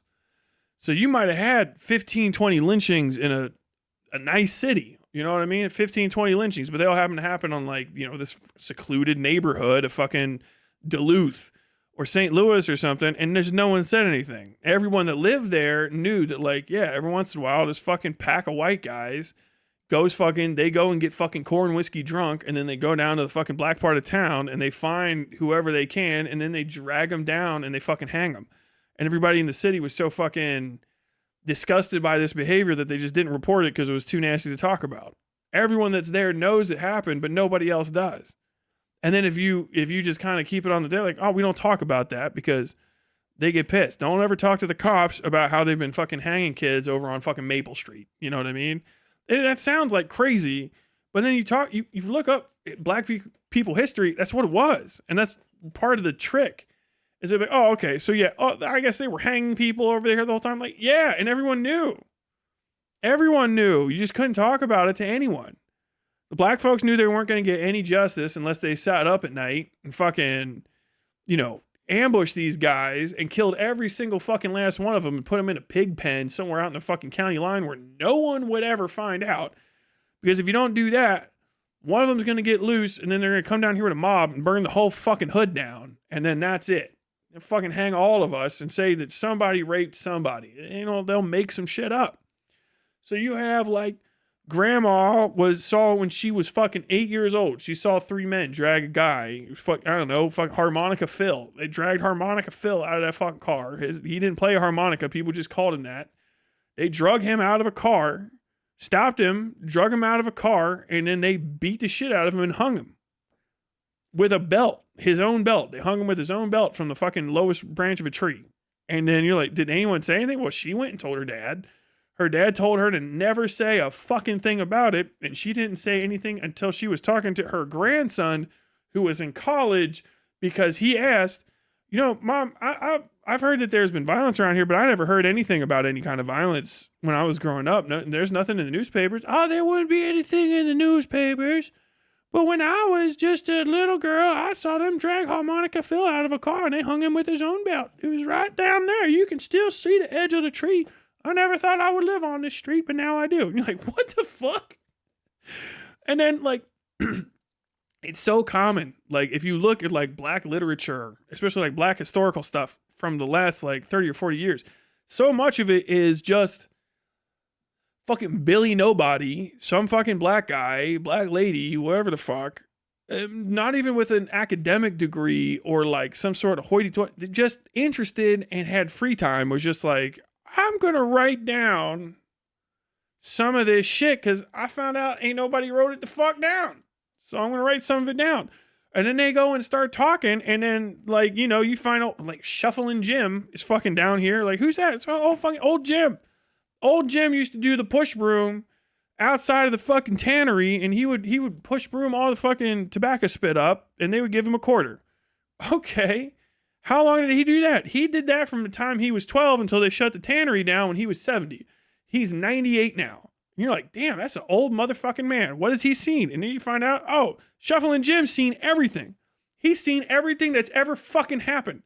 Yeah, I tell you right now, 1952, and that's the year that little Parker boy died.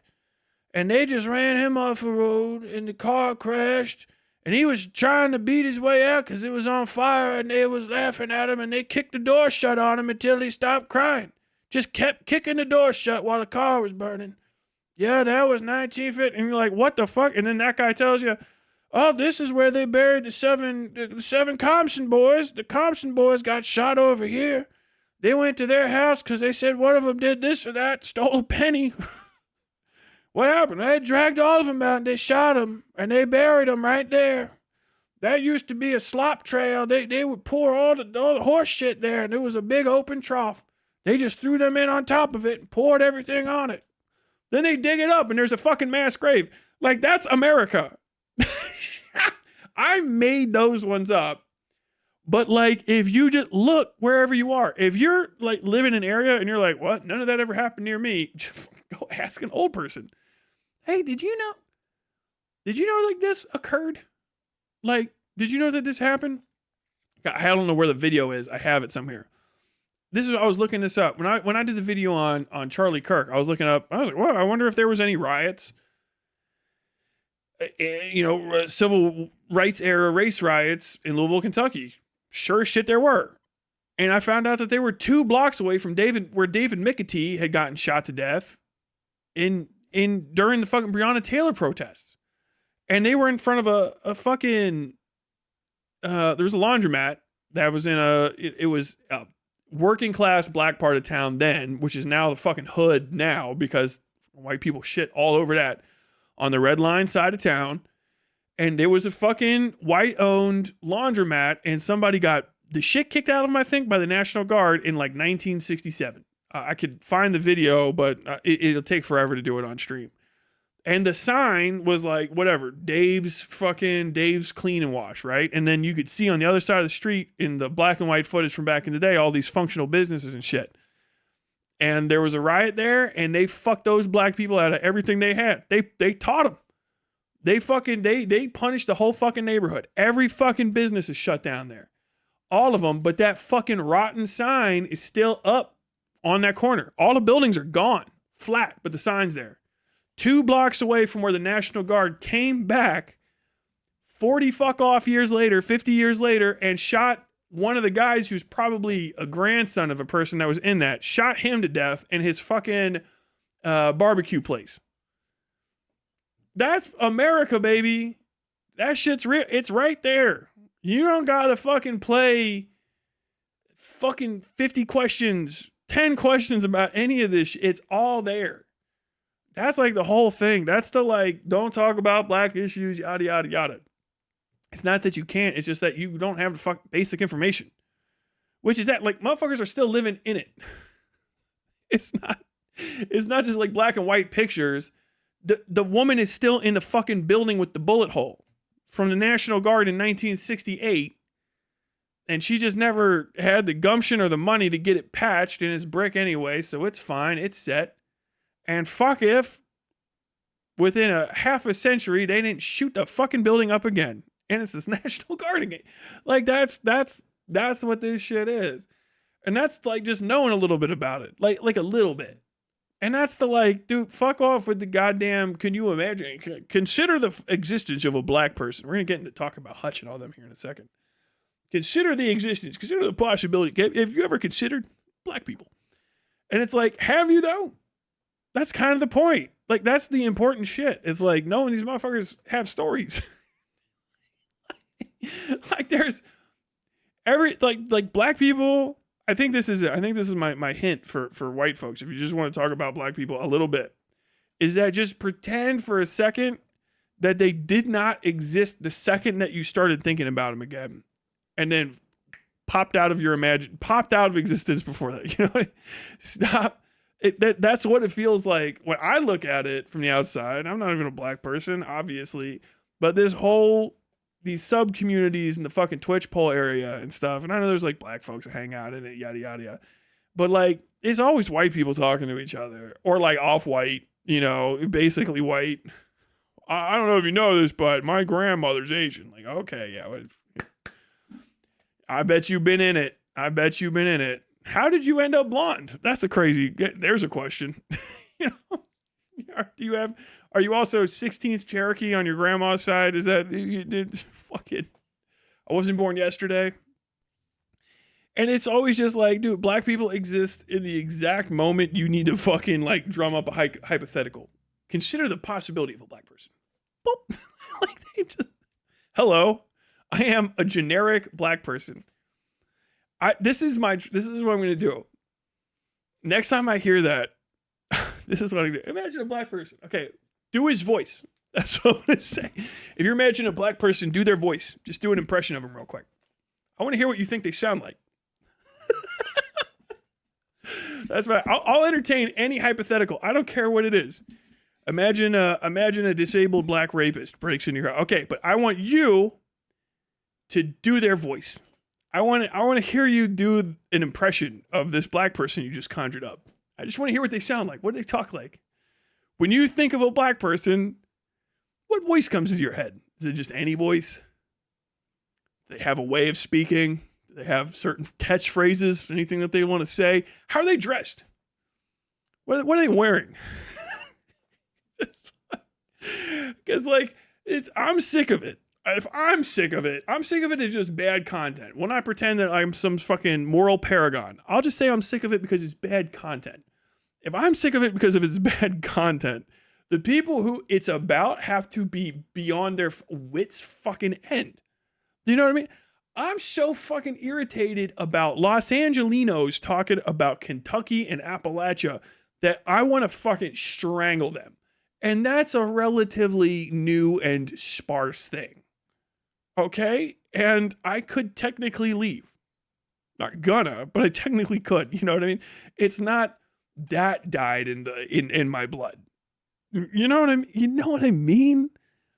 It's gotta be so fucking irritating. It just irritates. It's bad content. It's fucking irritating. Okay, I'm gonna go read some chat and see how bad I fucked up. I'm gonna get yelled at.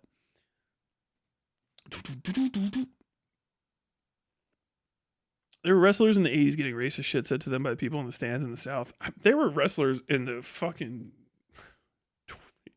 probably this year. I mean, let's be honest. I remember that was happening... Maybe it is something... that might actually be a throwback from like I Love the Blanks, but I do remember in the 2000s seeing a like crowd was going like, F that, nah, nah. I'm not gonna... You don't have to say that out loud. You just heard it in your head. Con Farrakhan and Chihuahua is hilarious. Farrakhan's a prophet who you ought to learn to do. You ought to listen to.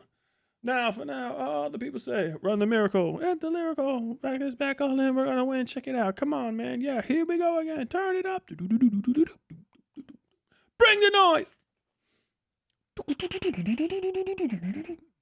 Since he mentioned, shout out the Bengals. God bless the Bengals. Lord knows he's the only one who can help at this point. Do I know any lynchings in Cincinnati? I haven't really looked, but I know there were some.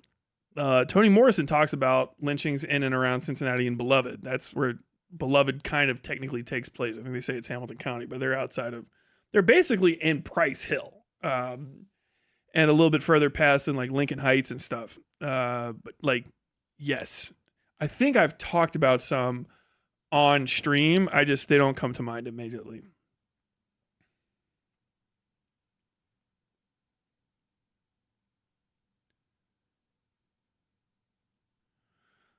Pacific Northwest likes to skirt around how we are very progressive up here and it's in our history. Like, my dude, have you ever seen what happened to the natives? Yeah, bro. I mean, keep that one going on. Big migration caused by Jim Crow. A bunch of black folks signed up with the circus to get out of the South. Some lady accused them of something. You know the rest of the story. Fuck. Monroe work today. Interactive map is a great resource. It shows everyone where you live. Shuffling Jim was a legend. Dude, I love the old. That's not even just like giving black people nicknames. I just miss that like pre-1960s where people had like a vibe name. If everybody knew them, they were like something. Like, you know, you're Shuffling Jim, Big Lenny, Small Todd, Runny Nose Gary or something like that. Like I miss people having nicknames. It used to be fun. That used to be some good shit. It's like that parking lot in the UK that was built on top of an ancient grave. I feel like everything in the UK is built on top of some grave. When people type white, is it white or whitey? White. Whitey. I don't know. Whatever you want to see. What Hutch are we talking about? We're talking about Hutchinson, the political streamer. There are audio recordings of the first black people born free under the 13th Amendment who personally witnessed the first attacks made by the Klan. I think I listened to those a while ago.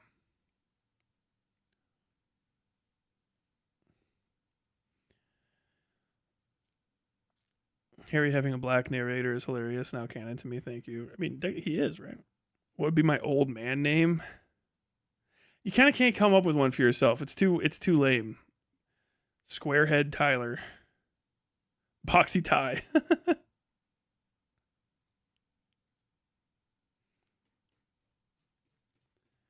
Okay, what the fuck was I gonna talk about? Yeah, I gotta get onto this fucking whackity whack. What is this? Hutch Pisco.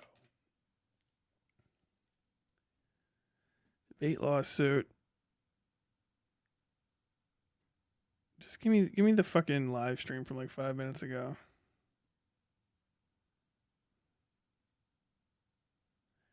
Oh, do you have to go to Pisco? Pisco, if you ever end up watching this, your stream, your channel is broken somehow, and your lives don't show up.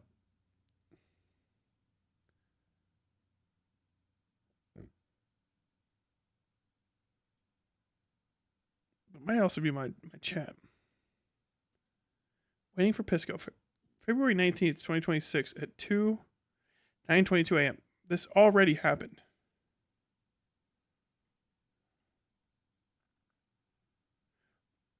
Is it still streamed? And I can't look back at it. Oh, you guys suck. All right. Well, I was gonna make fun of them using the context clues of their own setups, but now I don't have it. Why am I typing in Facebook, dude? I ran out of my attention medicine today, and I'm fucking losing my mind here.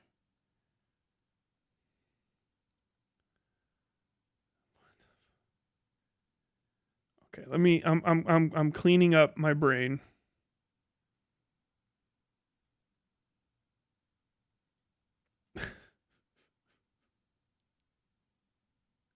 What the fuck? Okay.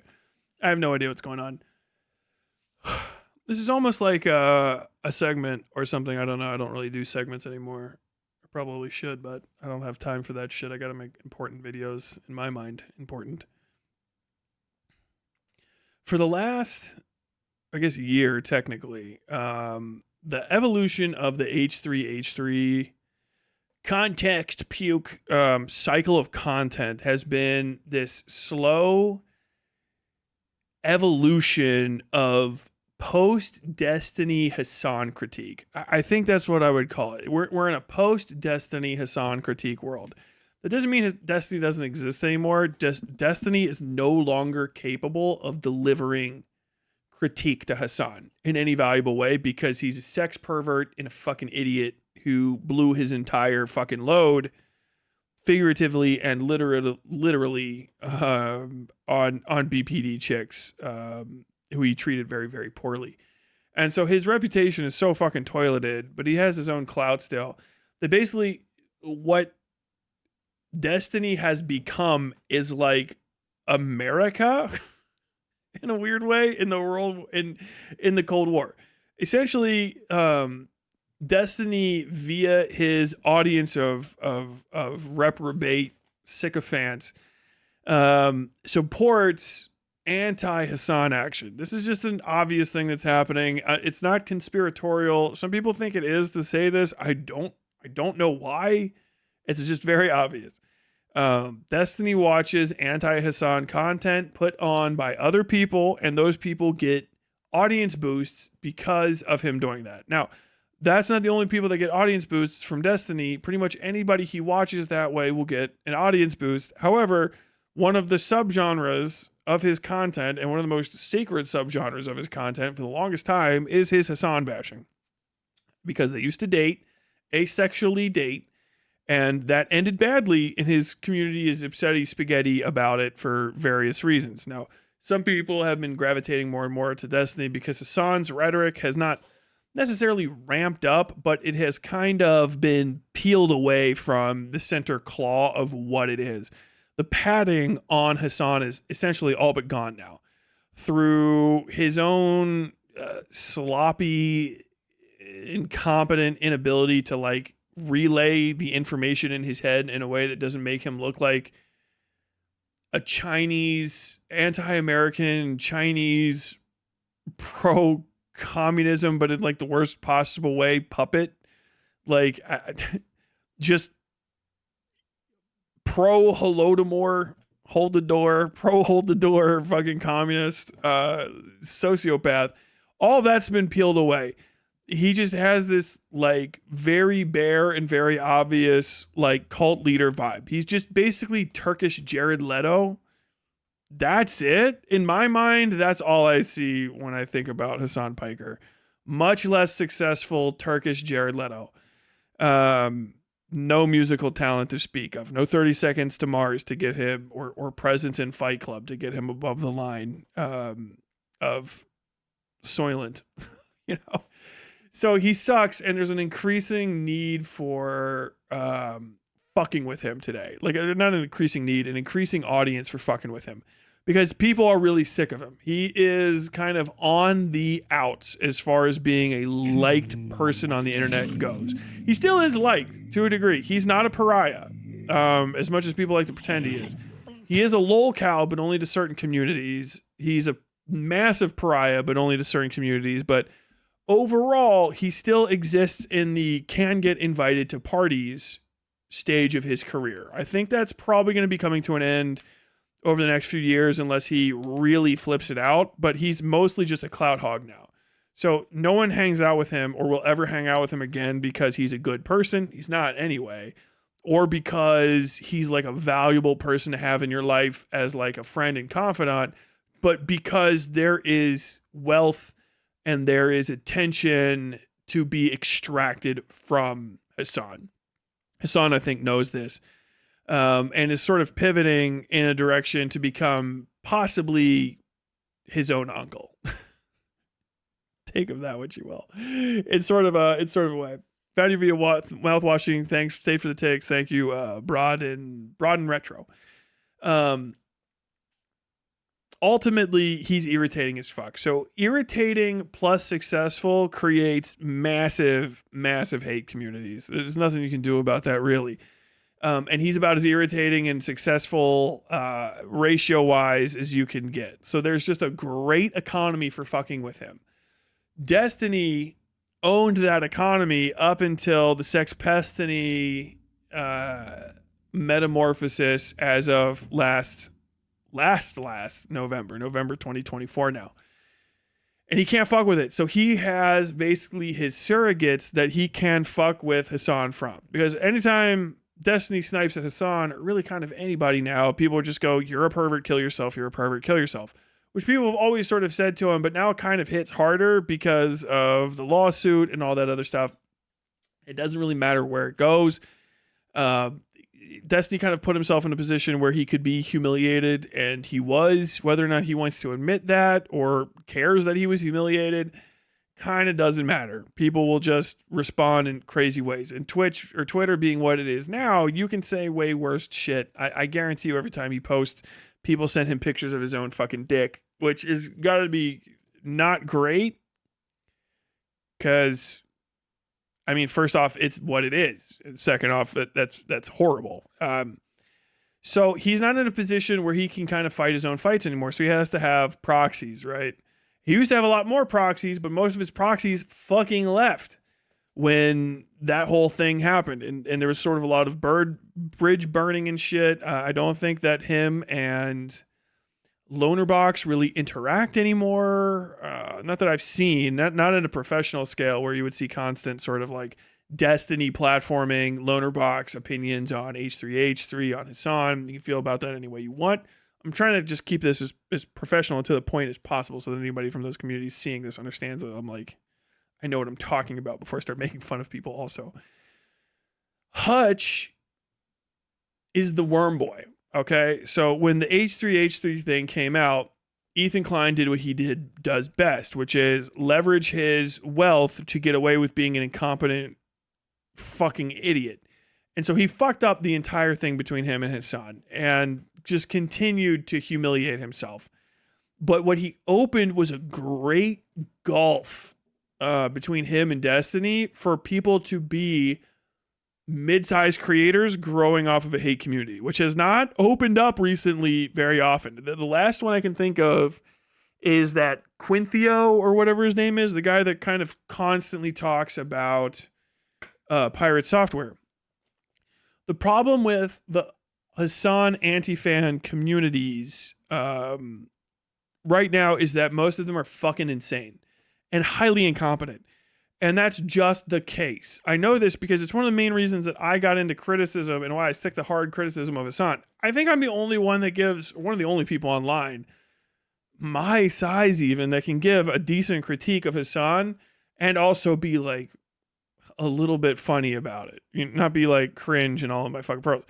Because so many people, and this is the really bad thing with the DGG sphere right now, they're so fucking tilted that a lot of their old heads and a lot of their chatters and stuff will just lie, and you don't need to do that. You don't need to. Tyler, provide examples. I don't remember your shortcomings. They're not that important to me. I'm telling you, I've seen it. I've seen it happen. Stop doing it. They lie, or they kind of come up short, or they go too hard, right? And so this has been the issue for a while. Or they're fucking cringe. The other one is everything that they said was correct, but they're fucking cringe. This is your fucking food shops, notoriously. Maybe 6 concurrent streamer pedophile commentary community, old Twitch poll person who's like pro lolicon and shit and is known for that. A non-entity. I think they've been in my chat one time and I told them to fucking neck. And that was, they came out on Defensive Sunday. So take that one. After the Demon Mama thing is, I think, when they were here. So that was the whole thing, right? Like, would you ever talk to them? No. The only thing they need to know is do it now. Don't wait. That's my response to every possible statement. There's nothing to add. I'll get in trouble if I have that debate because it's not going to go anywhere close to well. But like, it's people like that, they get picked up. And so there's this great gulf, right, of criticism. Most of Hassan's peers don't bother with him because he's kind of irritating and stupid. And at his level, I'm pretty sure he's seen as extremely unserious person that you can kind of just use to kind of platform yourself. He's like, I get to talk to politicians, but anybody can talk to a politician. You're talking to mayors. Okay. I've talked to senators. I talked to Senator Heitkamp a bunch of times when I was a reporter. The trick is you call them and you say, hey, do you have some time? Can I talk to you? And if you have a particularly large platform in their area and they're running for election, they'll probably reach out and talk to you to get their message across. It's not hard. All you have to do is, I mean, I guess maybe it's hard in the internet world because all you have to do is not be a pedophile, generally. And even then, you know, as we're finding out these Epstein files, that even that's not necessarily the case. So that the Hassan Gulf is wide open because there's so much dislike of him, but so many of his detractors are cringe. You know, Tectone, Jesus fucking Christ. Asmongold, no. The middle ground criticism of Hassan that needs to be put out there, because it's the only thing that's actually going to affect him, is just saying his shortcomings truthfully and not also adding, I'm saying this because I hate trans people, or I'm saying this because I love pedophilia, which seems impossible for the current crop of people that are going after Hassan. Enter Hutch, one Hutchinson. Hutch is a massive failure of a person, shockingly. If you don't know who he is, that's crazy, right? Because he has been on the internet for 20 years. He used to be an FPS guy back when he had hair and a much skinnier body. He looked kind of like Shaggy from Scooby-Doo if he never had a dog or prospects. That's mean. But he played Modern Warfare and did uploads of Modern Warfare clips. I don't know. When I was in Iraq, he was pretending to be in Iraq and he got famous off that. I guess his channel has 838,000 subs. He rarely breaks 1,000 concurrents, and usually if he does, it's something that the DGG sphere is interested in, so he gets to pirate a little bit of audience off that. It's an unstable flux of views. And because he's an intermingled creator, he's in a lot of other communities. Usually when you're like that, you benefit from having massive viewership here and there, right? You see somebody who's got no fucking subs relative to someone like Queeman, who will have what does he get, 10K subs, but every once in a while he'll have 2,500 concurrents because he's in a community and those other people will all swarm to go see somebody talking about something. If you're not in a community like that, you don't see that same bump. He's in a community like that, so he gets these gigantic bumps. So he has really irregular stream numbers. Sometimes it'll be 350, sometimes it'll be 800, sometimes it'll be, almost 2,000 or something. But he has, I really have to hammer this home, 800,000 plus subs. So he should have a much higher number than that. At Vosh, I think, is at 500 to 600K, and he's regularly at 12K subs, or 12K concurrents, right? Somebody, FD Signifier's streams, and he's not even a streamer, get fucking huge, right? Because it's just relative to the size of the audience to some degree. But he gets next to no one listening. That's because his old career just died and he had to transition away from it. Just nobody cared about his video game content anymore. So he had to move on to the next thing. For no good reason, that thing was politics. And I really have to say, for no good reason. No good reason at all. No, not even a remote snowball's chance in hell of a good reason did he start talking about politics. And you can kind of tell that that's the case because he has a true, I don't even know I'm a grifter's political standpoint, which is kind of wishy-washy nonsense all the time. Which brings us to our most recent stuff. Hutch, before the H3H3 thing, was a person that existed in these realms. He still had his hair. He still had his lip piercing. He lost his hair and his lip piercing over the last year. It was actually famously right after I made fun of him on stream for how shitty he looked. Suddenly that just vanished. He doesn't watch my streams, as I'm sure he'll say here and there. That vanished, and he became a serious political commentator who also still talks about his dirty dick. He flops too much around with this sort of stuff.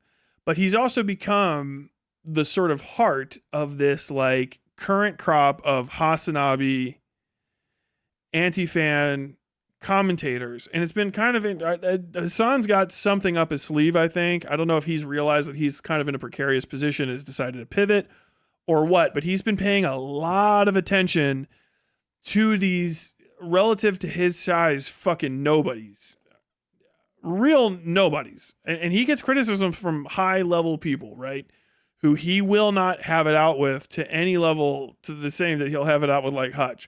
And I think it's because Hutch is a dog shit pick for a fighter. And he's kind of in a perfect situation of being the ultimate loser. Like, he is just the worst fucking person, but he's everybody's convenient boy. And it's such an interesting state to be in. So, like, let me describe who he is on multiple different contexts.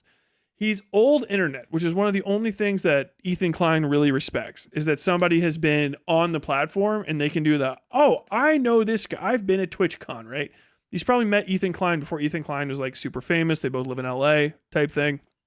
And so Ethan Klein likes that. And then Ethan Klein likes somebody who's going to be criticizing his enemies. I don't know. It doesn't matter if Ethan and that him have ever had it out. It's convenience always. So he can kind of get play from, even if it's not Ethan that day, the greater H3 Snark community, and get like, or the Hassan Snark community from H3 and get a little bit of play that way.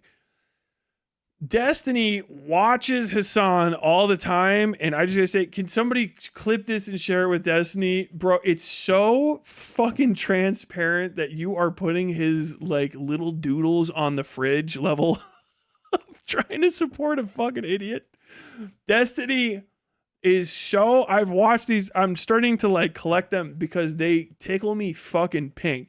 But Destiny tries to be supportive of Hutch, and Hutch is a fucking idiot. We'll get to Hutch as an idiot. I will defend these claims down the line because I'm getting ready to try to drag him into a fight.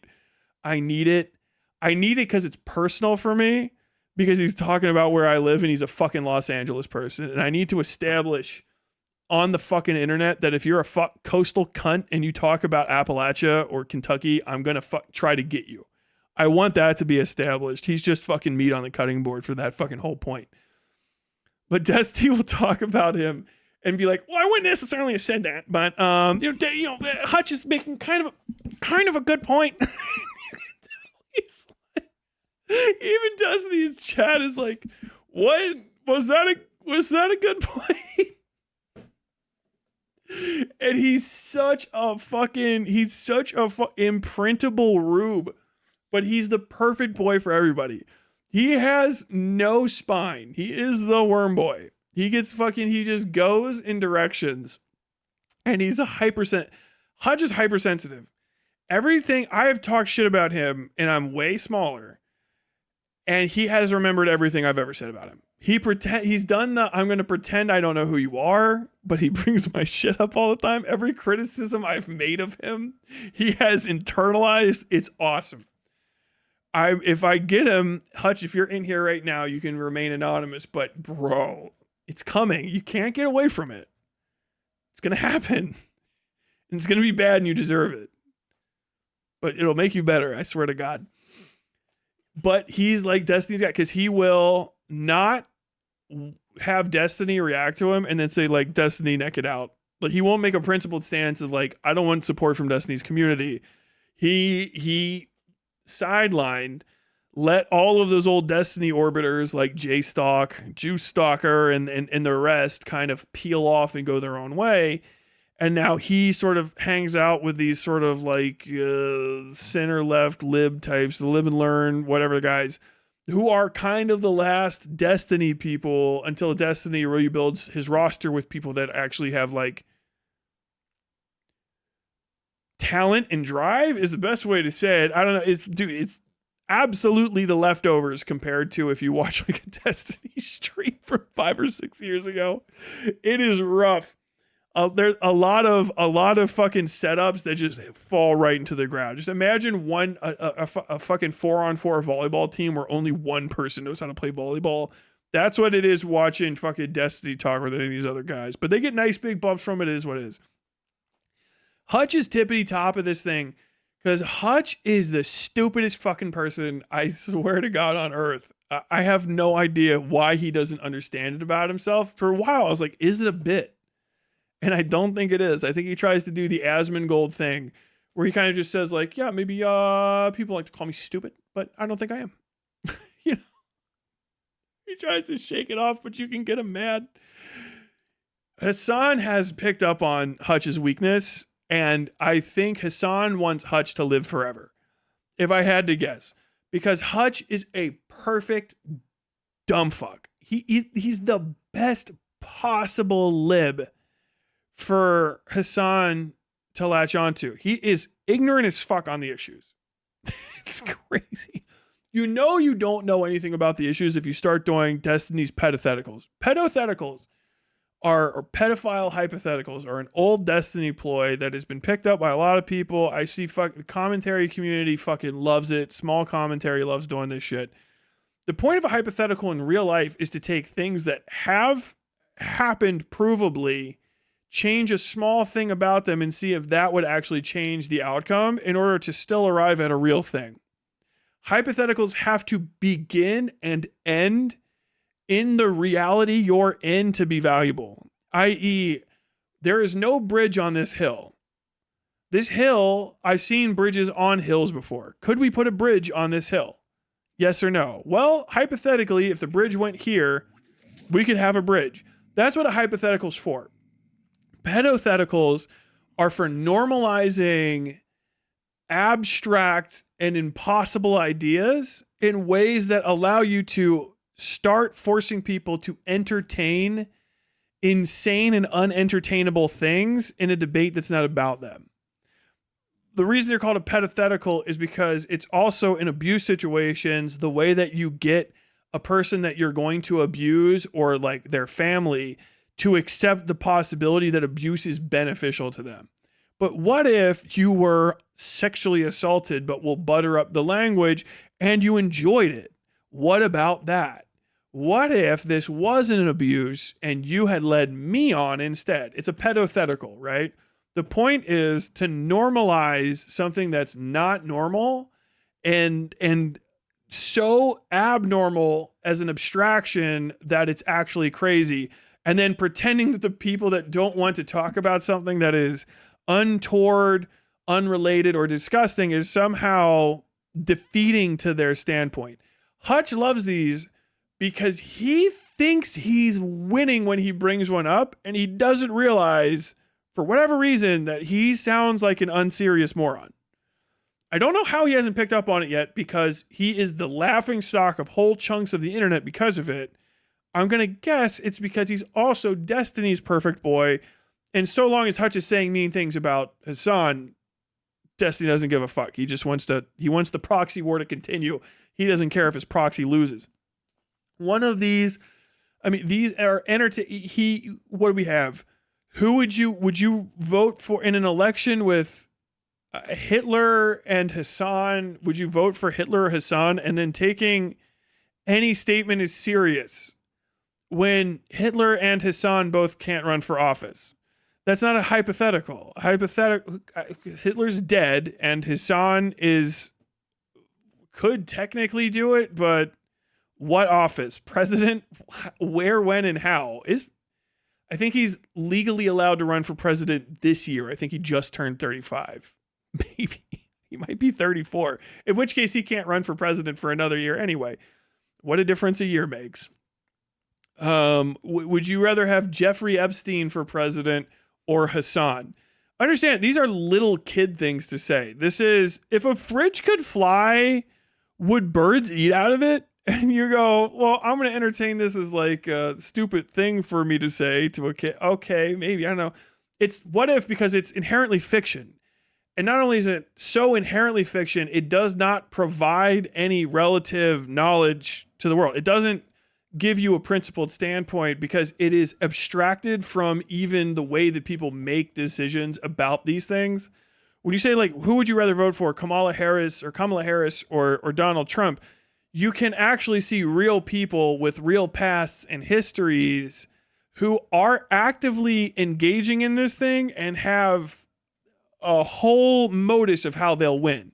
That's why you bet on it.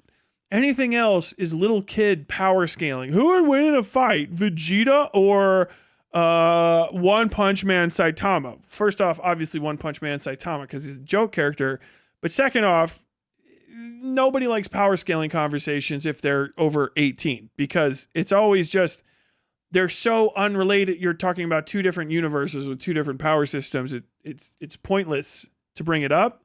And what you want to do is just say who better based on my idea of what is good. That's all you want to do. And then you want to fucking force somebody into a binary, a false dichotomy is what they call it. It's called a false dichotomy between two things, right? Either this decision or this decision is good or bad, yada, yada, yada, yada. Little kid stuff. It is not how you game elections. It is not how you determine morality or the seriousness of somebody. You cannot, through an absurdity, find a non-absurdity. You're engaged in absurdity. You're in a circus. You know what I mean? There's probably people who can, anything's possible, blah, blah, blah, blah, blah, blah. These are little kid talking points. We're talking about, I swear to God, I think I heard him say it of all people, realpolitik.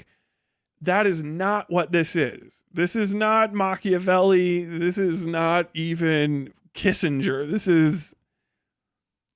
is nonsense. It's little kid shit, and it's done nothing but put Hutch in a position where people can reasonably call him a racist pedophile and should call him a racist pedophile because he has come out in support of pedophiles and racism.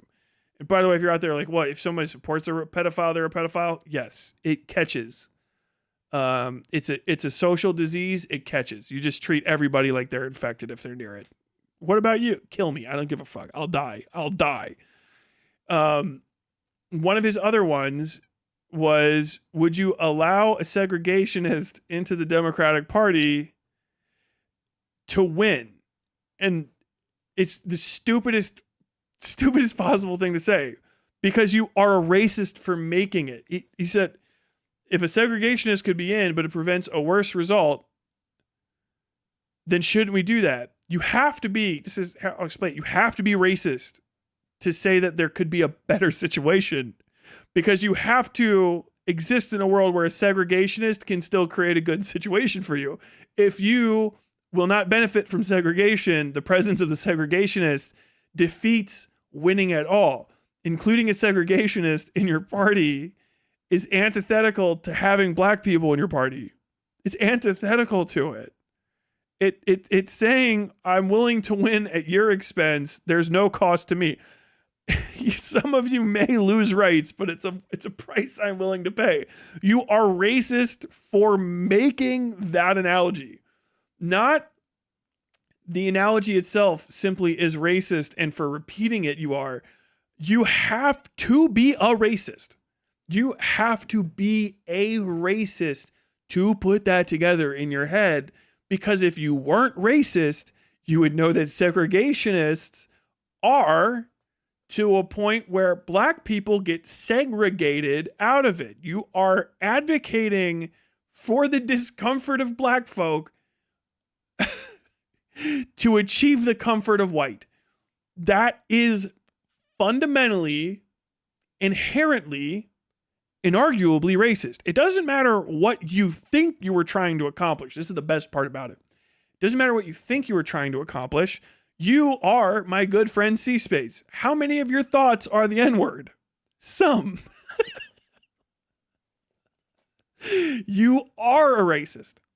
You are a racist. Not just for positing the hypothetical. I could posit it as a thought experiment. I already technically have.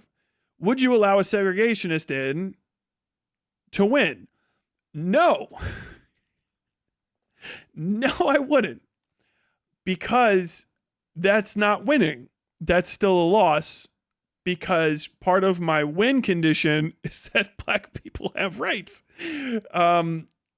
Without reservation and without any entertainment of stripping them of right. What in the fuck are you talking about?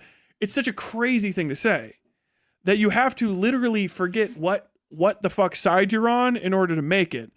It's as logically inconsistent as would you lose if it meant you could win? Like, this is a cone. It's an absurdity. Now, if you are boiling down this most simplistic interpretation of events in order to say something that sounds facially ridiculous, but in its grand, hyper complicated super text, would kind of, okay, yes, I would lose to win because it means different things. But no, when you're making the analogy is as it is presented. I know that I fucking liked it. It got so bad that even Destiny, the king of the pedotheticals himself, was just like, I don't know if I really like analogies anymore. We said analogies, I don't know if maybe he's still into the pedotheticals, but still. It is a crazy, unfathomably stupid thing to say. Unfathomably stupid thing to say. On top of this, within days of making this pedothetical about introducing racism to get good benefits for white people, which if I wanted to win by introducing a segregationist to whatever I had, I could just go and join the segregationists, and because they already won. Fucking God. On top of this, if you guys don't know this, Hutch came out as being very proud of revealing and being very proud of his Confederate hero ancestor, which I don't have the clip. If I end up not debating him or whatever, and I have to make a whole video on him to get his attention, which I'll do, and it'll get big. His guy is like Valorant Vic the Valorant, or some stupid shit. He's like, there's like 4 towns named after this guy. Like, your dude was so fucking racist. Your racism hero was so good at naming 4 towns after him. And you're just, for no other reason, just coincidentally also like really hyper fixated on getting a segregationist to be a part of your coalition. It's fucking absurd. So I think that Hassan Piker is an overall harm. All right, the transition here is an overall harm to me getting what I want from politics. Ultimately, I think that he's an obstacle and a hindrance because he's a stupid cunt the same way that Hutch is. Hutch, however, is much more immediate and noticeable, so he's going to become my focus because I would rather focus on Hutch than Hassan any day because I think I can terminate at least one of these idiots. Hutch is the same creature as Hassan, just way less successful, way less good looking. Hit him with everything. Not enough money to get the hair transplants. All right, you would both be as equally bald, and so what Hassan is a dog shit representative of the lefty side of my like strain of ideals. Right, horrible at it, horrible. Gives all the wrong takes, acts an ass, dickhead, cocksucker, fuckwit, hate him. Hutch is all of the worst things about criticizing Hassan. Frequently wrong, very often cringe. And worse, as a political actor, he's terrible. He doesn't know what in the fuck he's talking about. And it's crazy levels of ignorance. Crazy levels of does not know what he's talking about. Let me talk about Joe Manchin for a second. Joe Manchin, former fucking senator from West Virginia, former governor of West Virginia, and I think he was a state senator, vice governor, attorney general, or something like that too. I'd have to look up his whole curriculum by day. I looked it up the other day, but Joe Manchin is the worst kind of Democrat. He was a Democrat in name only. Now, Hutch loves Joe Manchin. This is the stupidest standpoint a person could have on earth if they're not a Republican. Joe Manchin's not a Democrat anymore. Joe Manchin presided over the end of Democrats having any presence in West Virginia at all. Before he left office, he tried to win as senator again and switched from Democrat to independent because he was too late to switch to Republican and he couldn't win. Jim Justice, who was the last Democratic governor of West Virginia, because he won governor, I believe, after Manchin, maybe some other person. He won governor as a Democrat, and the day after he won as a Democrat, he switched to Republican. Just like that. And now he's a Republican senator from West Virginia. He is developmentally disabled, fat, coal baron moron.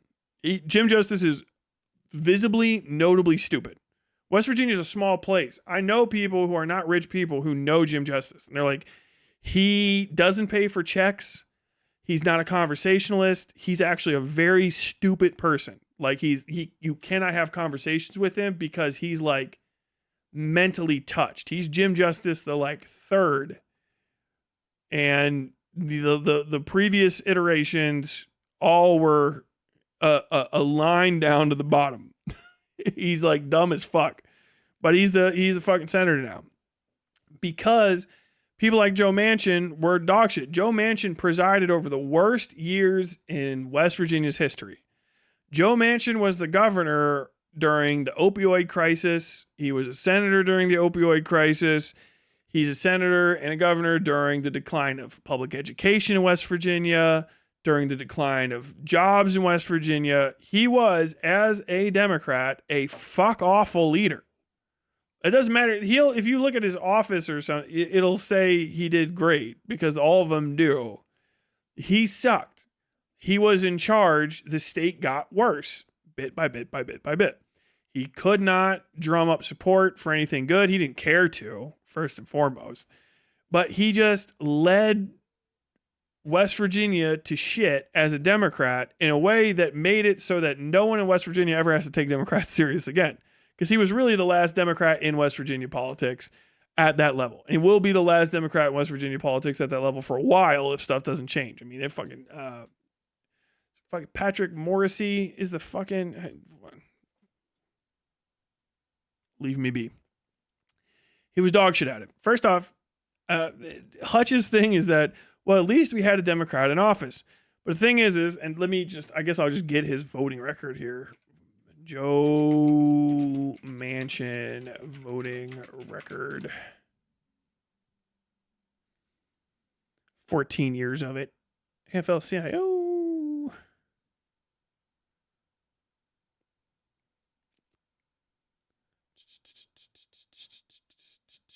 Where's a good way to look all this up? I didn't have it already completely. Non-public asset. Oh, Jesus Christ. Oh, he owns the La Quinta in fucking Elkview. There's a lot of sex trafficking, I think, that happens there, but I could be wrong. Yeah, Massey, Don Blankenship. U.S. Senate. Apology and Swearingen. Activists and coal miners' daughters reported by former members of Brennan. Yeah, he beat Swearingen, criticized Manchin for voting with Republicans and supporting Trump's policies, which he did do. Won the primary, 70% of the vote. Capito. Manchin found fault with Obama's economic and energy policies and questioned Romney's understanding of the challenges facing ordinary people. How the fuck do you know? Where is his voting record? God damn it, I had this.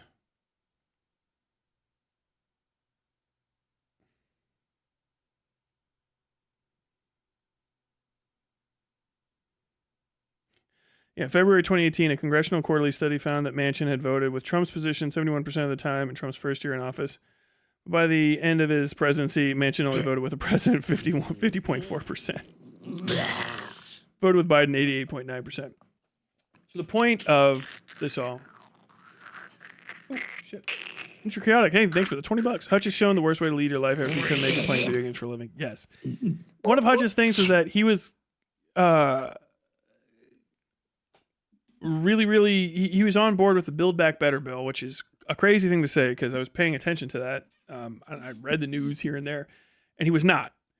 Joe Manchin obstructed Build Back Better to the point where he drove Joe Biden cuckoo bananas. He got Joe Biden all pissed off about it because he was an obstructionist. Him and Kirsten Sinema.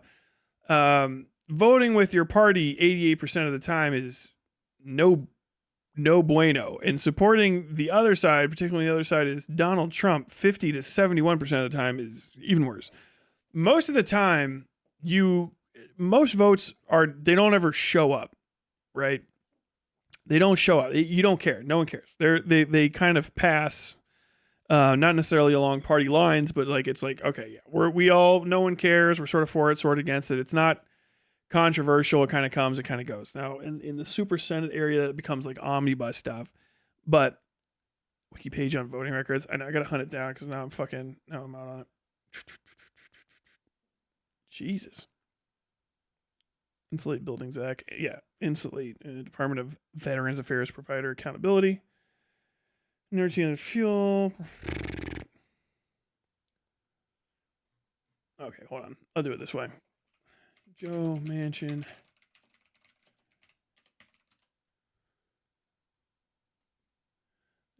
There we go. This is how we'll do it. Just get the fucking news reports. Joe Manchin, Affordable Care Act.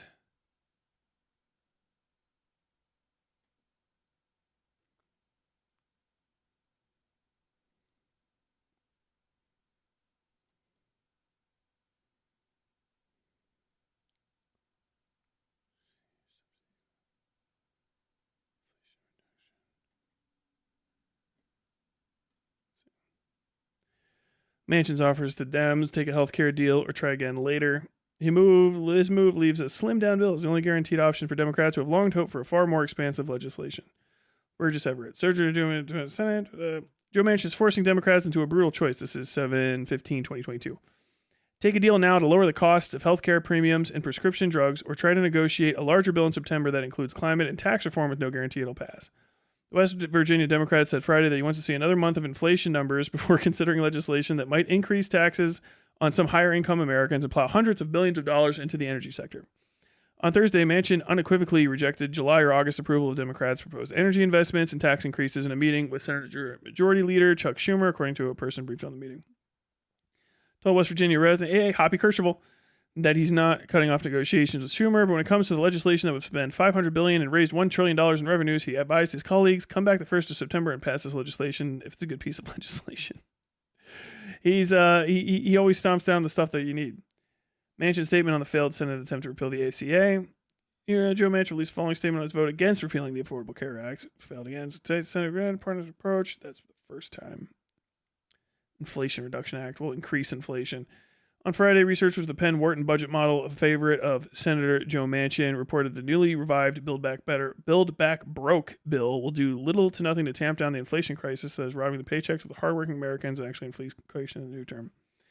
ACA lowered healthcare premiums. God damn, it's all fucking gibberish.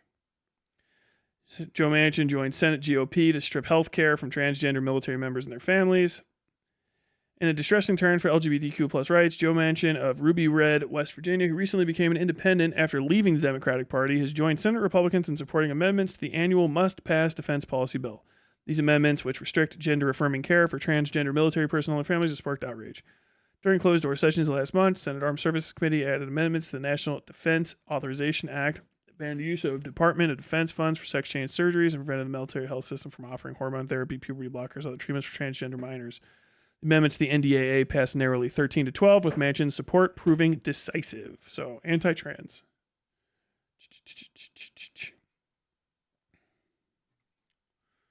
Affordable Care Act. Maybe if I put Obama.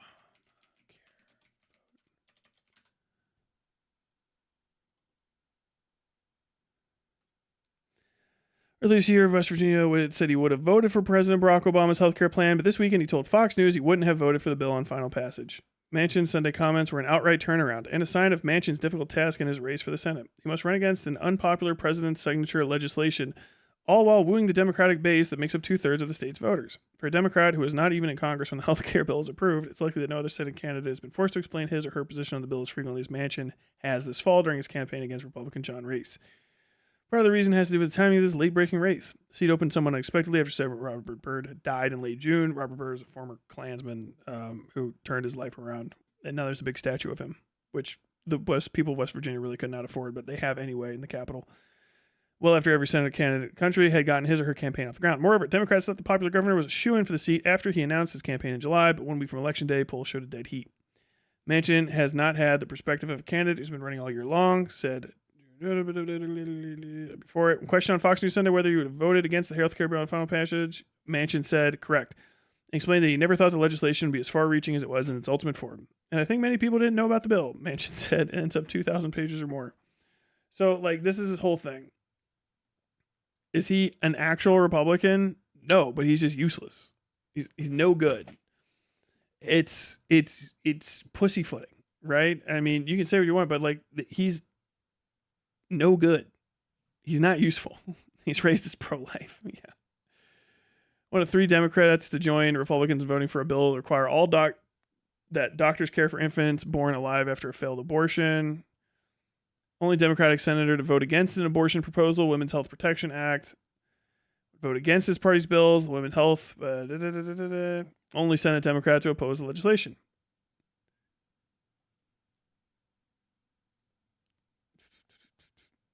Control. Hold on a second.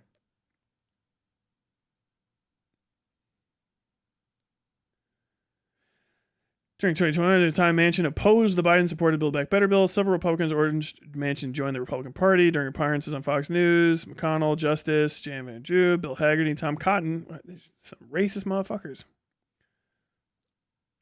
Fact is, Joe Manchin, 2022, Donald Trump in a Truth Social post. The fact is, Joe Manchin should have been brought into the Republican Party a long time ago.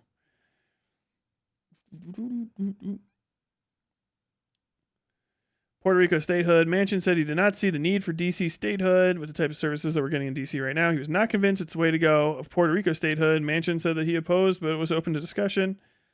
Did not affirm his opposition. I don't know enough yet. Pros and cons, blah, blah, blah. Introduce that. Funding. Bill died in committee to give West Virginia some money. Announced $106 million of disaster relief funding for West Virginia in 2019. I'm guessing that's over the derecho. Omnibus education. So the collapse of an omnibus education reform proposal resulted from state lawmakers not laying the groundwork for broad support for the proposal. You don't do major reform policy changes for the education system in a 60-day session without public hearings. Should have been a whole year of going out and speaking to the public. He stated his support for homeschooling in private schools as well as his opposition to funding them with public dollars. He's half-assed. Here's the thing. I'll cut it out. If I ever do a thing, I'll get all my ducks in a row and I'll have it all set up. I was looking this shit up, but I forgot to put together a little fucking research package. So, whoopsie daisies. Joe Manchin is the worst kind of. He's useless. Having people vote with you sometime is not as useful as having them vote for you when you need the votes, right? You have to have people that you can rely on to vote. If you're such a bad Democrat that Donald Trump is saying that you should be a Republican, then what the fuck good are you? And the point of it is this is why people like Hutch are the reason why people don't like Democrats, which is crazy. Because he's placed himself in a position where he's arguing against Hassan Piker's unironically dog shit impressions of the Democratic Party and democracy and electoralism at large, yada, yada. And he is giving the worst possible statements. I would say I've met Joe Manchin. I have talked to Joe Manchin personally. He does not like me. I asked him why they built Yeager Airport. If you know, you know. If you don't, you don't. Why did I ask him why they built Yeager Airport on top of the hill? Because it had fallen off of it. We were standing next to where it fell. That's Joe Manchin in a nutshell. You're not from around here, are you? I mean, I'm from fucking Cincinnati. We have hills too. We just don't build fucking airports on the top of them. I send flat space other places. MCH, scares the whole kit and caboodle. West Virginia has not been run well in a long time. You can tell because Kentucky is poor as fuck. You have to drive through the shittest ass parts of Kentucky to get to West Virginia, and they rock comparatively. I would live in Grayson, and I'm going to hurt some West Virginians' feelings before I ever lived in fucking Canova or Cerrado. Not because fuck Canova or Cerrado, but just because Grayson has roads that are made out of asphalt and where the road goes still. Do you know what I mean? You drive into West Virginia from Kentucky, the road starts getting shit, which is a crazy thing to say. You can drive down. Kentucky's been building the fuck out of the Coal King Highway over there, heading down towards fucking Harlan and the like. And they've been blasting chunks of the mountain out and shit. You get across the river there, you head in and around Matewan and fucking, is it Williamsburg? I can't remember. Y'all know the fucking creepy ass hospital and the gigantic fucking levee gates next to Matewan. You head over there and the goddamn highways are falling off the side of fucking hill.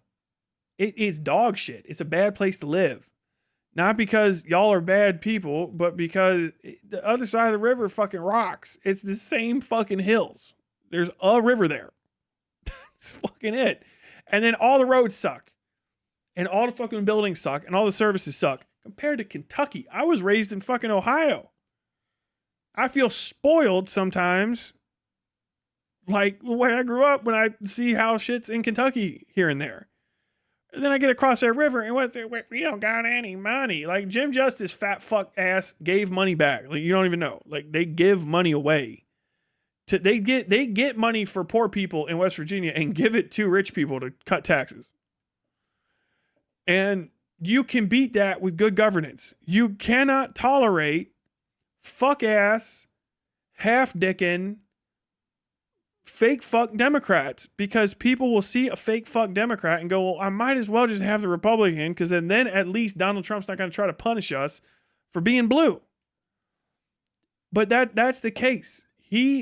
Joe Manchin is one of the worst politicians in the history of mankind for delivering for his people. He fucked it completely.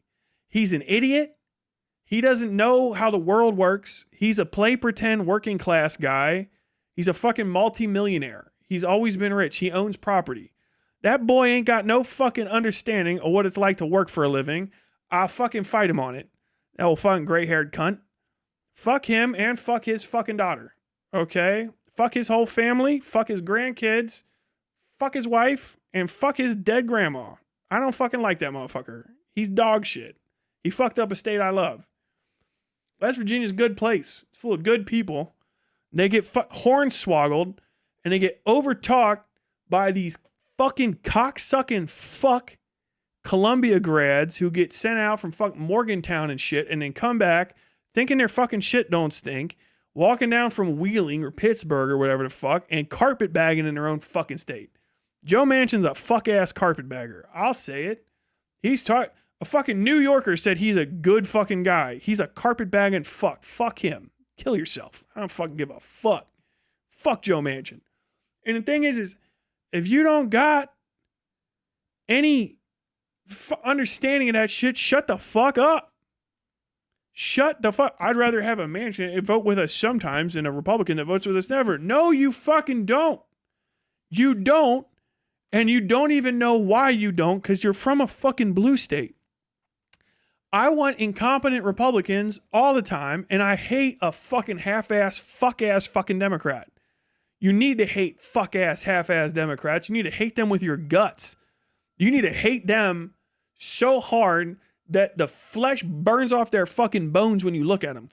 Like you cast a fucking curse on their asses, dude. They should be throwing up the fucking evil eye when you come around. They should be afraid to walk out of their houses. They're the worst things on earth because they connect Republican fuckery with Democrat branding. They just make people give up on politics. That's what he did. Joe Manchin presided over the death of West Virginia as a fuck-ass, half-in, half-out Dixie Democrat.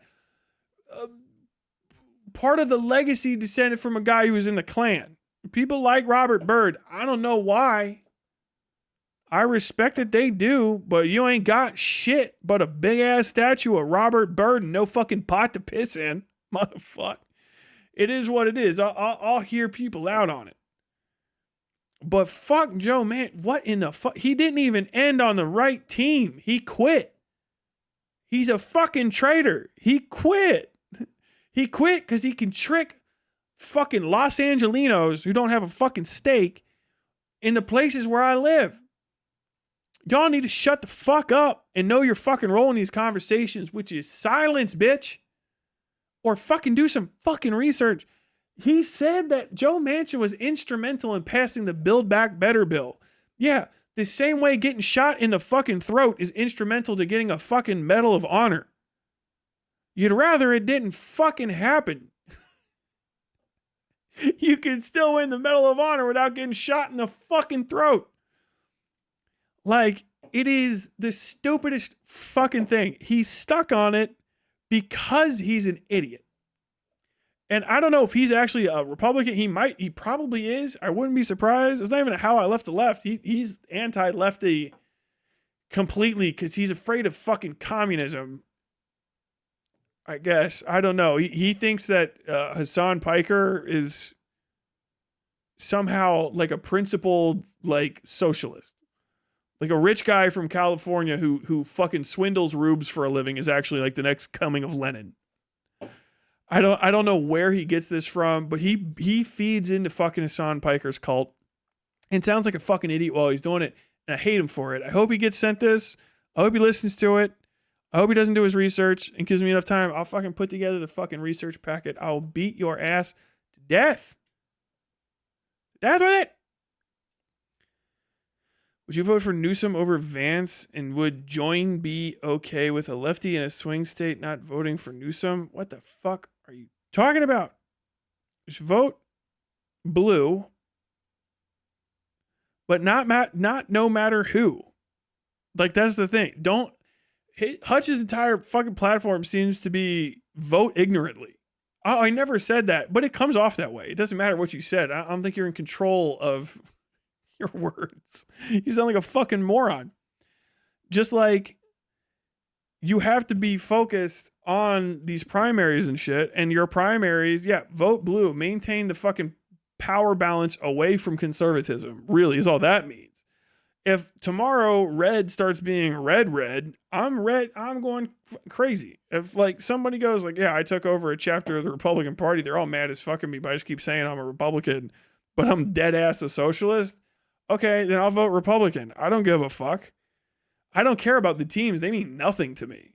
I want results. And that's the point. Vote in the direction of results is all that matters. Currently, the best way to get results is to maintain Democratic power in the bicameral race and then fucking primary all of the Democrats out. Just get rid of all the Democrats and replace them with competent progressives. And just because somebody's a progressive doesn't mean that they should run. Like, there's more nuance to these things, but everybody's trying to de-nuance, of all things, political conversations, which are the most nuanced conversations that exist. They're the purpose for conversations. He believes Hassan is more competent than he is. I don't think Hassan could run for office because Hassan is not, in talking about competence, it's not even like running. Hassan is for sure on the take. He's for sure on the take from foreign entities. Even if he doesn't know it, he would not be able to pass a background check and then not get hit for fucking foreign corrupt practices. Like, he would go to prison. There are serious invasions of privacy that go far beyond the scope and scale of what is accomplished by DGG. If Dan Saltman and $5,000 of private investigator money and a few, 10 or 15,000 dipshits in DGG can sweat you that hard, you're not going to withstand paid political actors and people who work in federal law enforcement who are on the take for senators that they work with, feeding them information about you behind the scenes. Like, if you actually work for China, they'll know and they'll expose you. Or you're going to have to pay them an ungodly amount of money in bribes. Like, he's done. Hassan Piker is not his own man. He's not from here. He's a fucking foreigner. I don't care that he's an anchor baby. He's a foreigner with money, which makes him as equally dangerous as Andrew Tate, which is he is tolerable up to the point that power no longer wishes to tolerate him, and then he learns that his money and influence only goes so far because the people with bullets have way more pull. Just way more fucking pull. Hassan is useless without his zins and creature comforts. He's the one he's always talking about the fucking treatlerites or whatever the fuck. He's the most treat-focused person I've ever seen in my life. I was thinking about the other day, like, what do I get for treats? Do they mean cereal? Netflix? Do they not have Netflix in Venezuela? You can tell a lot of these libs have never lived far from the coast. It's the craziest takes, dude. It's the craziest fucking takes. And then every time I'm like, where the fuck are these people from? Los Angeles, San Francisco, New York, Connecticut, Los Angeles. Oh, you're from the Midwest? Yeah, I'm from Chicago. Los Angeles, fucking New York, Los Angeles, like over and over. Like, shut the fuck up, dude. I think that's why Destiny got as far as he did. I think that's why he had like good political takes. The dude's from fucking Nebraska. I don't give a fuck what his background is. You can't really be rich in Nebraska. You can't be from somewhere in Nebraska. No one from Nebraska is respected by any of the states around Nebraska. Nebraska gets dicked on by fucking Oklahoma, and everyone in fucking Texas calls Okie people hillbilly Okie fucks. Okie Kanokies. No one fucking likes anyone in the Midwest like that. No one's like, oh wow, you're from fucking Kansas? Tell me about that. You're used to not getting listened to. You probably fucking had to actually like focus on politics, because if you actually pay attention to them, you're like, I'm getting fucked here. Then I got to listen. So I was listening to him talking to that Ogre Boy guy, and that fucking Ogre Boy just flubbing it mid debate, going like, okay, so did you vote? And then Ogre Boy fucking who's this no account, whatever. I don't know, he's a Twitch poll guy, I guess. Just like, well, I happen to have the privilege to live in an all blue state, so I didn't vote. I cast my, like, you stupid fucking idiot. Oh my God. Wow. I'm not saying that leftists should say that they shouldn't vote or no, I just happen to have the privilege and I live in a state that's blue. Like, bro, could you sound more out of fucking touch? You know, I live in the Commonwealth of Kentucky, bitch. Bro, you gotta be all kinds of fucked up to say you got privilege. I got privilege over you. You gotta have a fucked up life. If I wanted to, I could go outside in the dark, walk 4 or 5 blocks right now, and just get shot if I felt like it. Bored. I'll go walk around on my phone and then talk back to somebody that says, "Give me that." I could go get shot to death right now if I wanted. If I was feeling froggy, I could go. I could go walk to Ohio Street. It's not that far away. If anyone who's not from Lexington was like, whatever. And then I just said Ohio Street, and someone that's actually from here went like, where does Tyler live?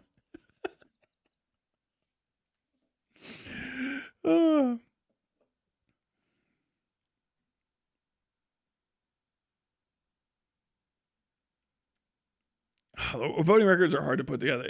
Voting records don't even really matter as much either as voting statements. Wikipedia's actually got a pretty decent breakdown of them, but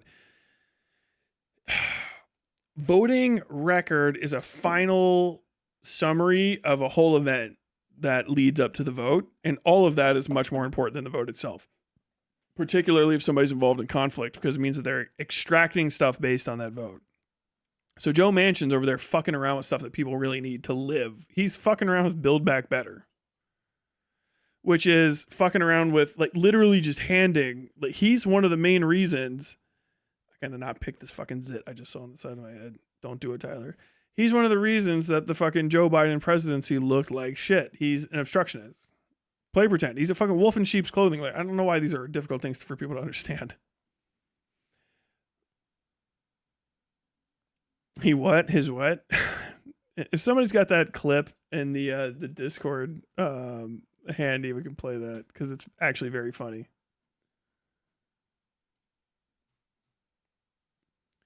So 11. Enigma 721 72018 7218 721 Super chat at $5. Wanted to hear your thoughts on YouTube channel Dead Warrior Society. He's a combat vet who covers military history, stating much is revisionist / misguided. My thoughts are I don't have any because I don't know who that is. I think you might have wasted the opportunity of that question. I mean, I can look at it real quick. Let's see. See if he's just current Dead Warrior.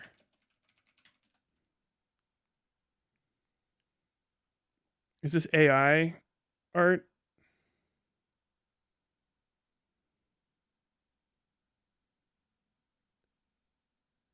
Oh, this guy's got a lot of AI art, so disregarded entirely.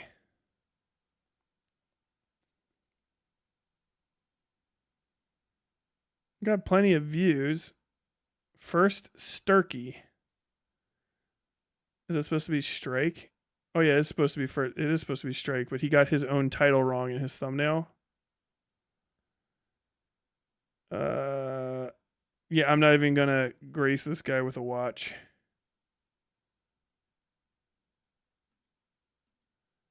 So get dunked on. That's what I think. I think his channel's trash.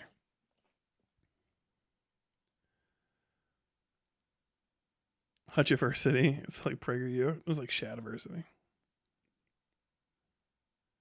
Well, you want to just pressure Joe Manchin? Like you get political with the senator? Yeah, that was the other thing. He was like, what? Like they should have like threatened Joe Manchin's daughter. That would have been like authoritarianism. I'm like, no, that would have been politics. I would have been based. I would have fucking loved. My biggest thing with Joe Biden, he's too much of a pussy. He bullied other people out of a race just to get bullied his entire time in office. Like he's just a fucking lout, just getting fucking trashed. Who the fuck is afraid of Joe Biden? Even cancer's not afraid of Joe Biden. He got his fucking ass kicked.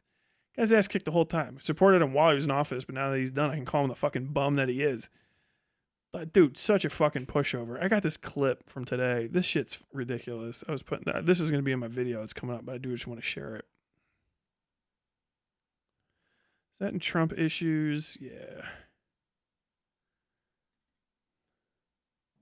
Someone who is on your VP shortlist, Senator Kamala Harris, This is told NPR before, during the run up to the election, last even. year that the Justice Department would have, quote, no choice but to prosecute Trump after his presidency.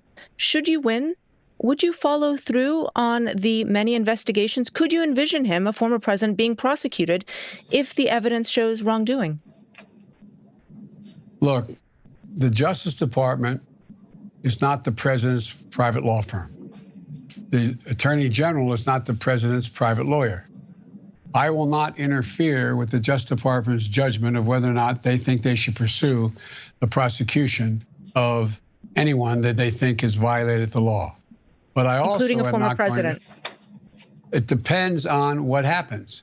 It depends on what happens. I think it is a very, very unusual thing, and probably not very, how can I say it, good for democracy to be talking about prosecuting former presidents.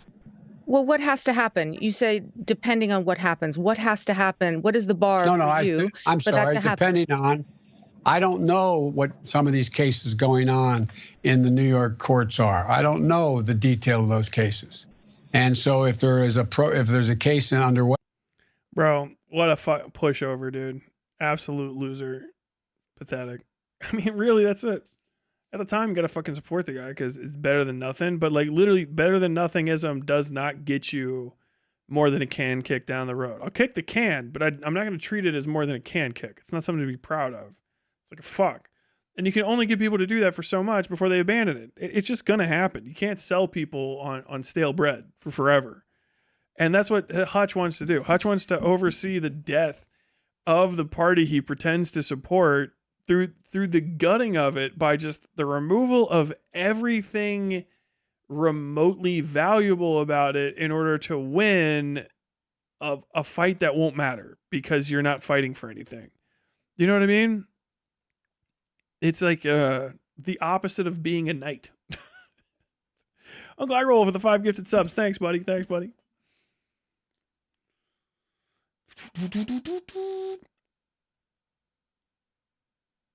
Put Neosporin peroxide to keep bacteria from kicking up shop on my head. I think I'm breaking out because I'm stressed the fuck out. That's it. It's the same spot over and over again. Also, what clip? Hutch talking about, tag me in the one Hutch talking about his Confederate ancestor. Don't you have that one on there? I don't want to roll through it. I always feel like I don't actually have stuff and I have to roll for it.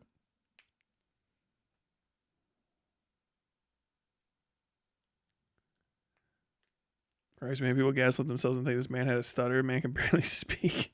He's fucking gibberish, bro. I can't believe it. This is when he was doing good. This is at the start. He's not even president yet. He hasn't even announced Kamala Harris as his running. He looked like shit, dude. Oh, better than nothing's crazy. Better than nothing will fuck you up, bro. The polls, Tyler, haven't you watched the polls? Oh, fuck off. You can remind me more things I gotta get on his ass about. The polls is crazy, dude. Disregarded. That's what you guys say. Disregard. Nobody on the internet knows how polls work. No one. Even a lot of the pollsters at this point don't have any idea. That's why the fucking the betting is starting to show up as being like, people are like, hey, I don't know if you know this, but this fucking gambling website is more in favor of this thing happening than something else happening. And everyone's like, whoa, wow, yeah, it's 68%. It means this is going to happen. Okay. I'll get to be wrapping it up here soon if I get that thing. But, dude, I'll ping you in the server, the timestamp. Okay, based.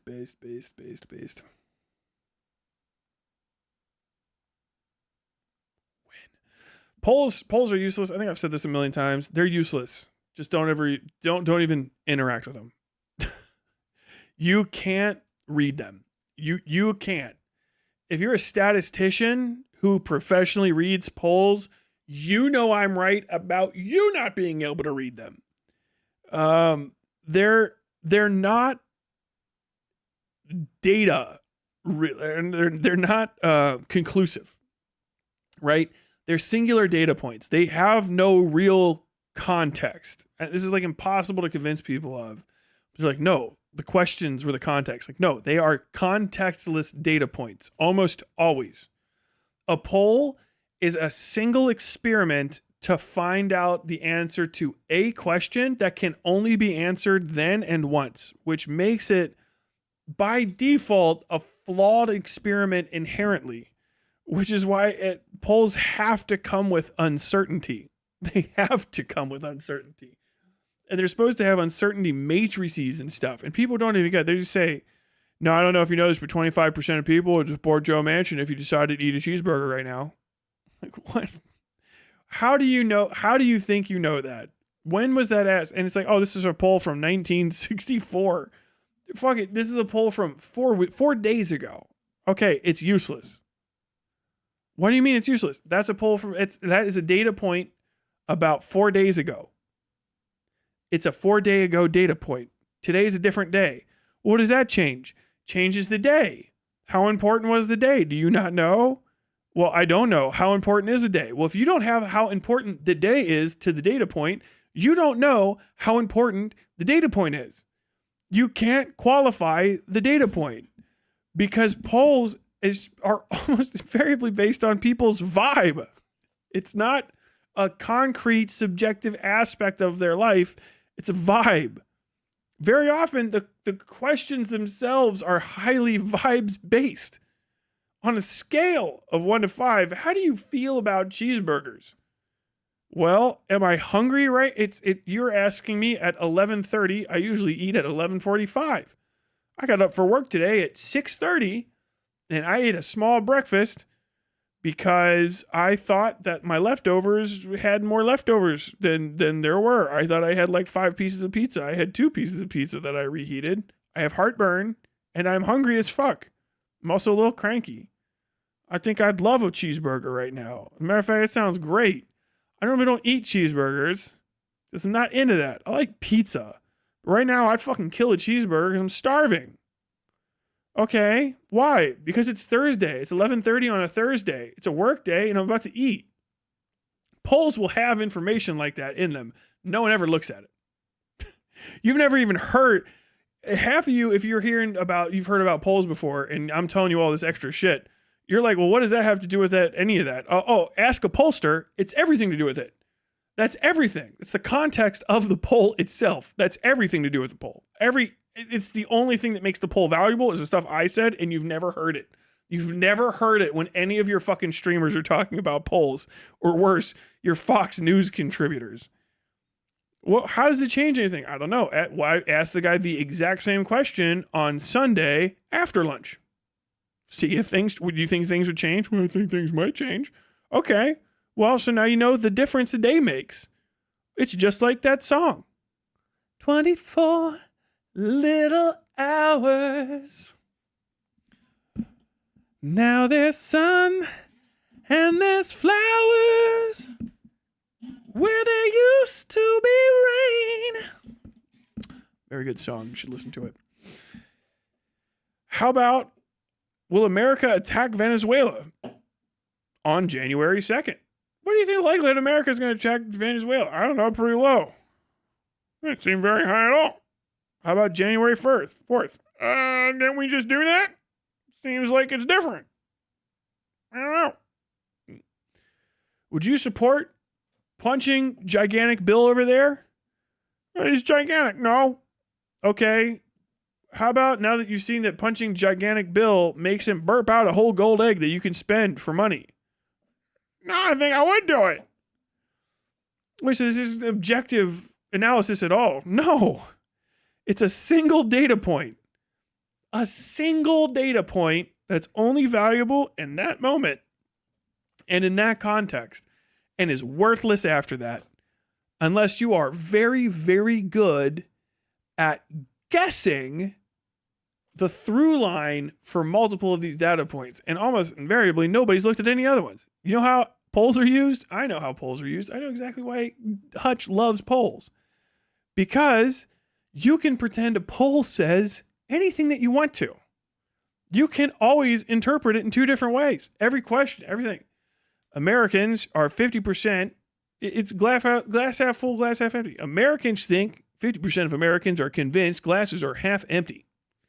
Did you know a new study shows 50% of Americans say glasses are half full? And you have somebody like fucking Hutch be like, this is fucking genius. This is the smartest. Oh my God. I feel like I'm fucking. I don't know if you guys noticed, but every time I check my bias with a poll, I can confirm it. You have biases, pre-existing biases, and you just happen to confirm them every time you look at a poll, and now you love looking at polls? You're the poll guy? You have a poll guy come on and just tell you stuff? You ever watch The Wire? What do you want it to say?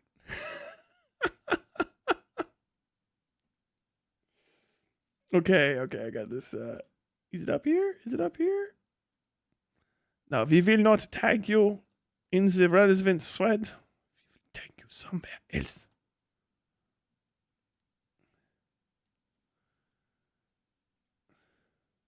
Able to get you or somebody like you to understand this. Someone like me, like a Hispanic person out there, bro. What a that's a bitch move, Pisco. I would have said you're Italian. My fucking step grandfather's name is Jose. Don't. Dude, I love this Ogre Boy guy. This guy blocked me. This is Ogre Boy. I don't know why he calls himself an ogre, but he's like a non-existent streamer. This dude cannot fucking he gets handed fucking like Babe Ruth and just flubs him. All the fucking answers to that. He gets like the whitest white boy. Hey, I got a black grandpa. I have a Latino cousin. My grandpa's name is Jose. Pull that shit with me. Wait. Why is it the case that if she had called it a genocide, why wouldn't she have won? Hey, white people, if you're out there watching, there is nothing that makes you look whiter than being mad about being white. There's no whiter moment in your life. There is no whiter moment in your life. No whiter moment in your life than when someone goes, damn, that was a pretty honky thing for you to do. And you go, hold on now. Cherokee princess. Cherokee princess. Just so that you know, hold on. Just so that you know that I'm not bullshitting, I will send you a fucking DM later of me as at 16 with hair standing next to my tata. Okay, so don't pull that shit. Yeah, no. Having said that, like, why is it the case if she had come out and said it's a genocide and we're going to stop Israel on? He can't compete with me on that front. He can't. I literally descend from a slave.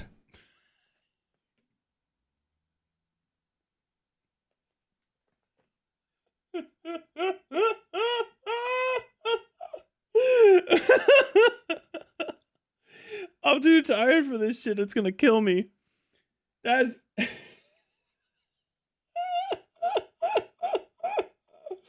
I have to laugh in different directions because I almost killed myself last week with this bullshit. At 16 with hair standing next to my tata. Okay, so don't pull that shit. Yeah, no. Having said that, like, why is it the case if she had come out and said it's a genocide and we're going to stop Israel on? He can't compete with me on that front. He can't. I literally descend from a slave.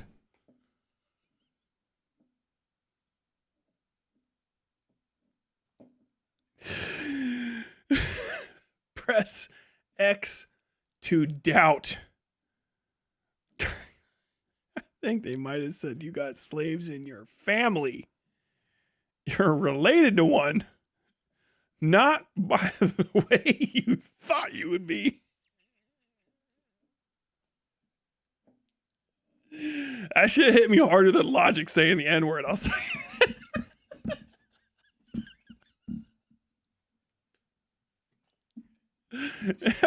What?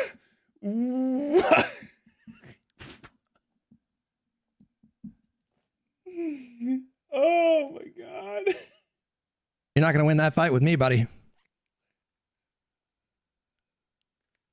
It's crazy, you guys. I think I would. I think I would. As a white person, I'm shockingly hopeful that I'm not related to any slaves. Because there's one real way for that to usually happen. Now, I don't mind being related to some black folks. I probably got, somewhere, who knows, anything is possible. But as white as I am, if I have some sort of blood connection to a slave, it's not a happy story.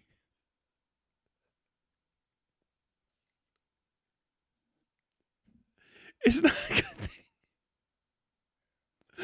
Hutch means his family owned slaves. We'll I think we get to that.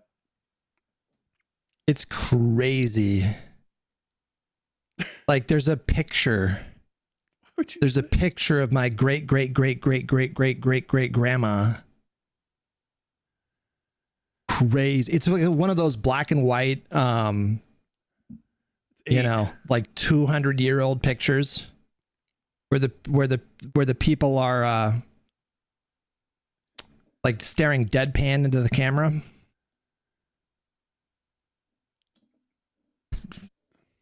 Crazy, you guys. It is wild.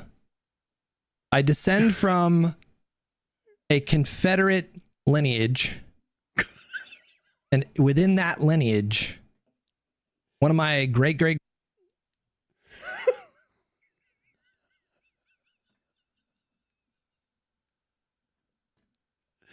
I think I will say, I know you won't.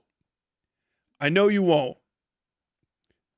know how to phrase this, but I will say for my black listeners, you could log off right now. I'm going to play the rest of this clip. It's racist in ways that are not typical. Now, I'm not saying you can't handle it or that you would have to leave, but roller coaster levels of awareness are needed for what's going to come down the pipeline. Great grandpa's was a slave owner. and then had a baby with a slave. There's a fucking picture of them that I've seen where I'm like, what the fuck?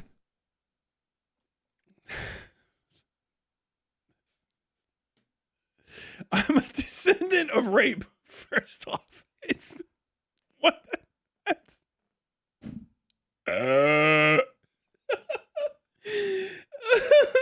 Some of the YouTubers, you know, I've talked about this part of my like lineage a lot, but some of you guys might not have heard the story. Like I have like a great uncle who is a fucking literal like Confederate war hero.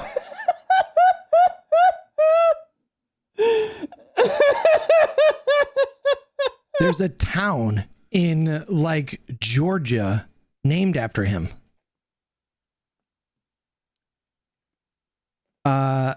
He's called, I think, Henry Pelham the Gallant because he was good on a horse. And Robert E. Lee personally gave him the nickname Henry Pelham the Gallant. They called him the Gallant because he was in charge of artillery with like cannons. And there was one particular conflict, or was it one particular battle where he would fire on the Union Army from one position. And then he and his battery of, what do you call it, a battery? Like he and his group of like artillery people, they would all get on their horses and like quickly move over to a different position and then fire on them from that position. And then they rode their horses over to another position and fired on them from that position. And it made the Union Army afraid that they were surrounded. He did, and it was like he's famous for this one particular battle where he did that. Did I get the name right? Henry Pelham the Gallant. Oh, John Pelham. He even fucking kind of looks like me.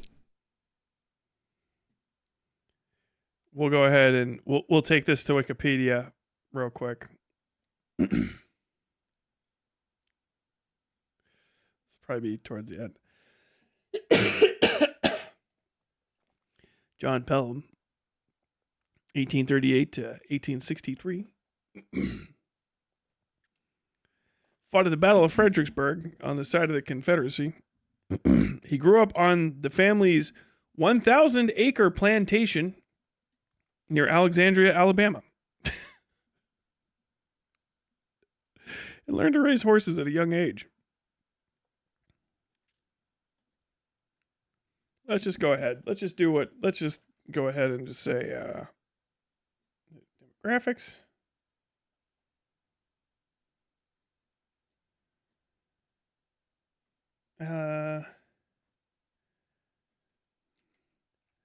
Alexandria, Alabama, slave trade. Here we go. Alexandria's African American community, online resources, early free black neighborhoods.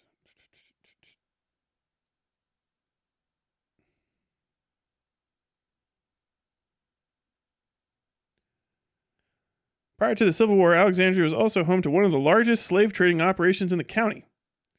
The building at 1315 Duke Street, now the Freedom House Museum, was once part of the headquarters for Franklin and Armfield, the largest domestic slave trading firm in the United States.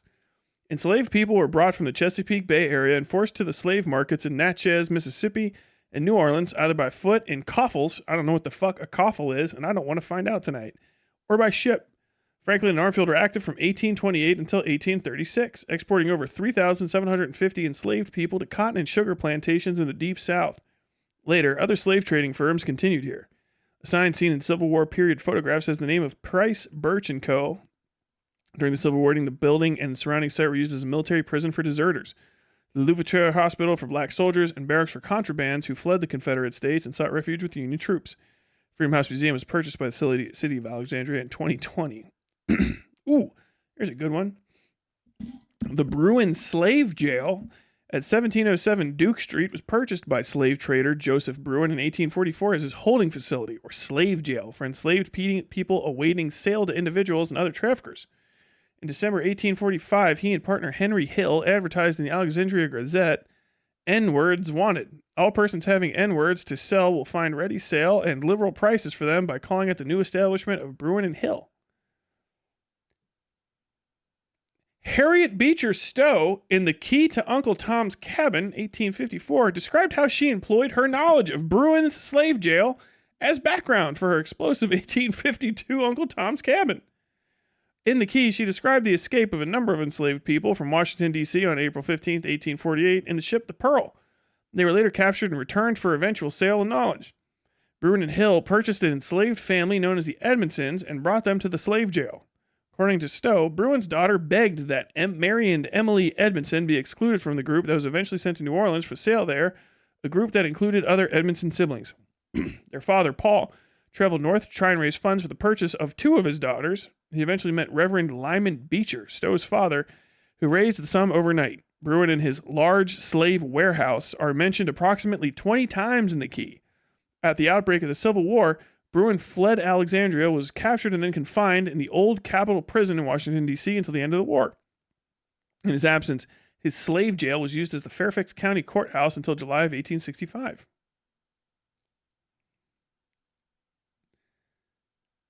The building is not open to the public. Bruin slave jail. Jesus fucking Christ. It's now an archaeological site. Let me just... During the Civil War, Alexandria was occupied by Union troops based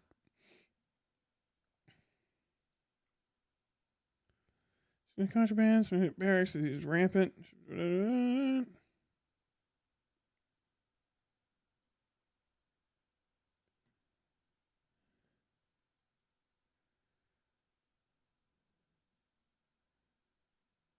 God damn.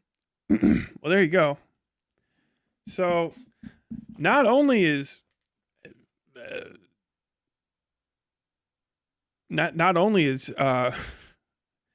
Hutch descended from one of the most awful locations for the slave trade ever, his Confederate lineage, he might actually be related to somebody who was mentioned as a character in Harriet Beecher Stowe book, which is, and I don't know if that person would be black or white, which is a dubious honor.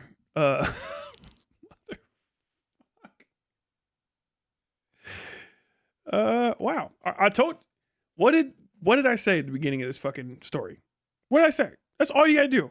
That's talking about black people every time. I do that every time. If you have watched me on this program, every time a black person mentioned, 1800 mentioned, oh, well, let's just look something up. Let's just see what comes up. Oh, you're talking about your Confederate lineage that comes from this guy. What was he like? Was he just a normal guy? Oh, grew up on a 1,000 acre plantation. By the way, I looked up the place too. The population in Alexandria today is like 800 or 900 total people. It's a very, very small town. So the slave trade was pretty much the whole of it. So, yeah, just looked at what happened. Oh, it was just like one of the biggest slave trading areas in America, the largest slave. They had a slave jail there, which is actually a phrase I haven't heard.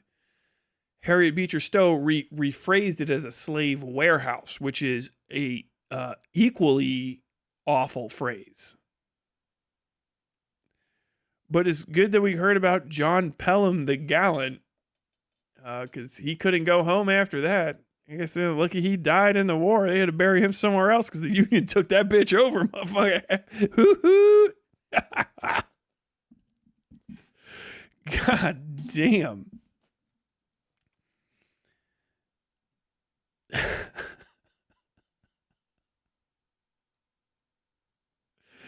Wow.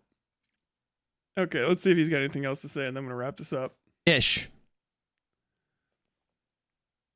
This guy. Oh, there you go. I was just reading that. Kind of got that slender frame, you know? Kind of got that slender frame. He's related to a known slave trader. Yes, he would have to be, because that guy's parents had a 1,000. I don't know if he's necessarily related to the slave trader themselves, but I mean, right there.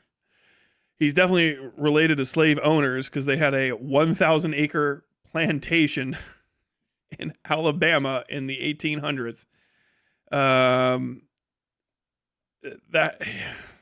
no, nothing to add. There's nothing to add. There's nothing. Slave IKEA is dirty work. He was in West Point before the war broke out. He was completing his military training in West Point. And then weeks before the Civil War broke out, he made the decision to, and West Point is up north, right? What city is West Point in? West Point, Virginia? Virginia? Is it Virginia?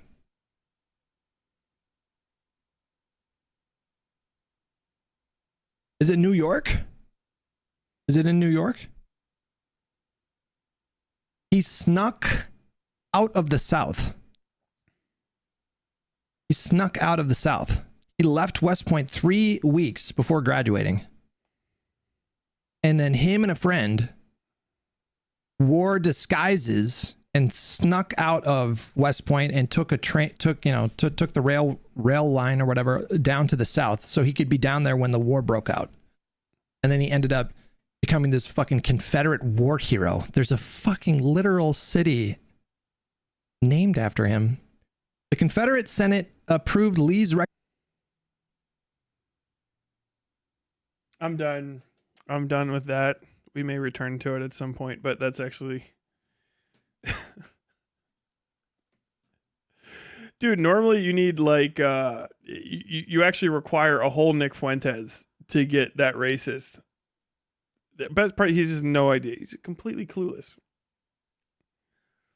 Bro's related to a kid that wanted to he loved slavery so much he fucking dropped out of school.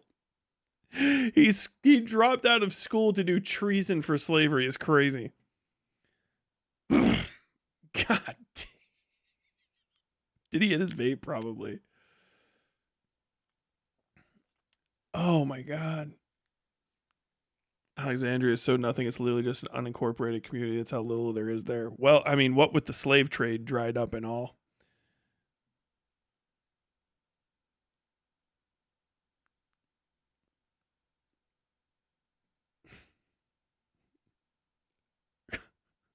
It's a really weird thing to brag about. It's not.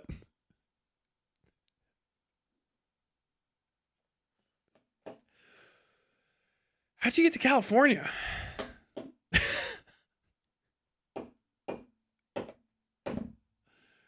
Wow. I don't have anything to add. I mean, here's the thing. I want a piece of Hutch. Can you guys kind of get you can be in my corner on that one. I kind of want a piece. See, I'm from Ohio, and we did things different in the 1800s. My favorite person is from Loveland, Ohio. And despite the name Loveland, he was not the most loving guy. His name's Bill or William Tecumseh Sherman, and he had different ideas about how the Confederate States should be treated than me. Or not than me, than the people at the time. Very much on the same page as me. So I think of things differently. I would never really, that's a Nazi war hero. It's got kind of this same fucking ring to it. It's just there's nothing to add. There's nothing to say. What the fuck? Woo. That's my eyeglass cleaner. I don't know why I sprayed that in the air. I thought it would look cool in the lights. Maybe if I do it like this.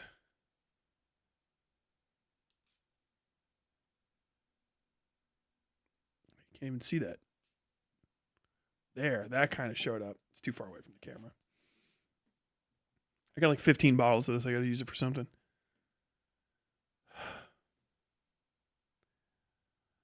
Charlie the Pib, you dropped out of school to fight for slavery? Pib, I think this guy's I always just sound like fucking.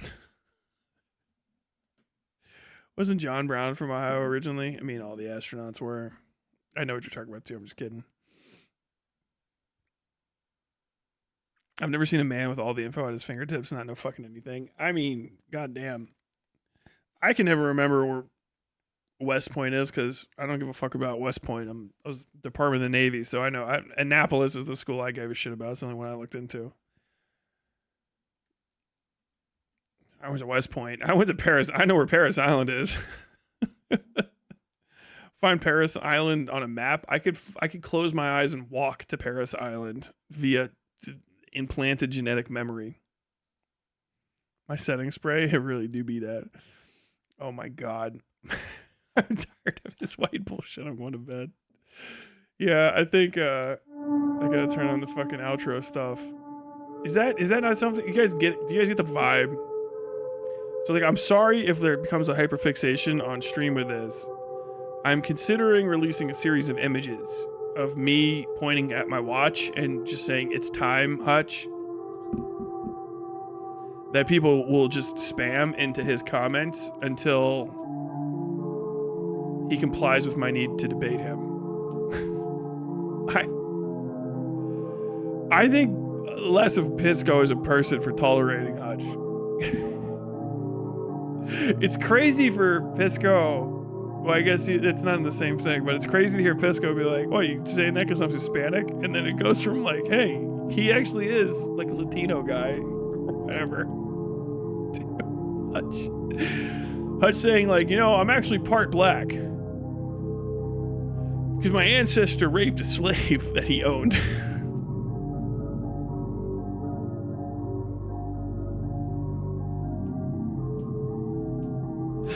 That goes on, by the way, for a while. And eventually we do come to the 23andMe results that reveal, I believe that Hutch says he's 3% black, which is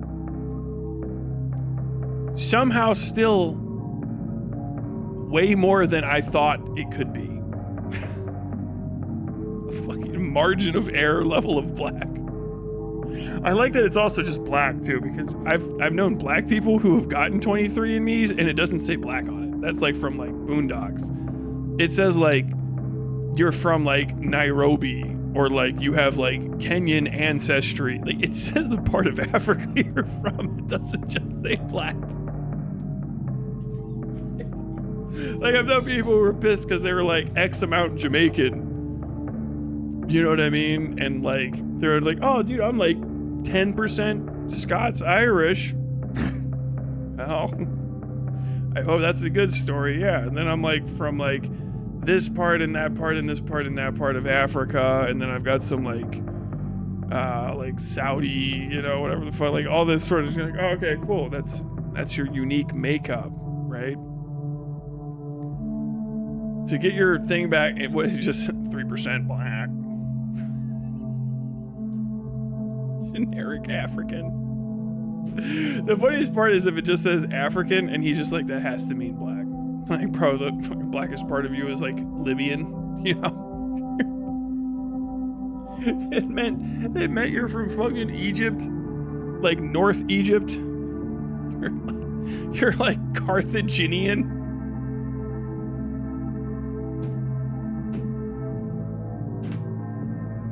Hutch is trying to claim 3% African blood. He's 3% Carthaginian. Roman Carthaginian. Carthage delenda est Carthaginian. Oh, Pisco suffers from that. I don't want to alienate people, so I always pull some punches. Yes, that's opposite of me. Reason most people, astronauts, are from Ohio is because you get the fuck. Yes. 3% black with a 5% margin of error. Yeah.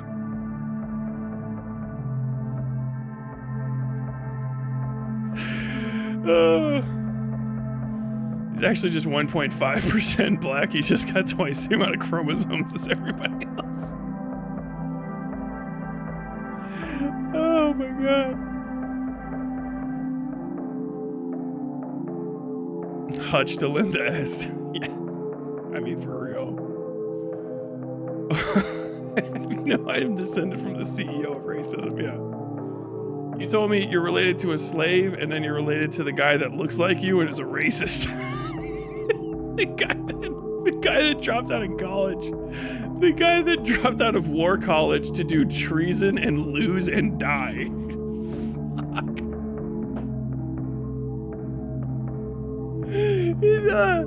My man says you should let segregationists into your party. Like, bro, you're literally descended from a racist traitor. It's crazy. The bravest of the racist traitors. He got a fucking Cope Award. Oh my god.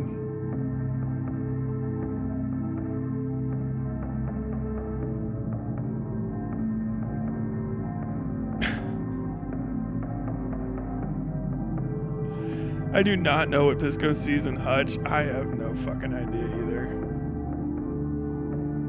He lives all day just tepidly arguing with Pisco and Overboy. Dude, arguing with Overboy is an act of cowardice.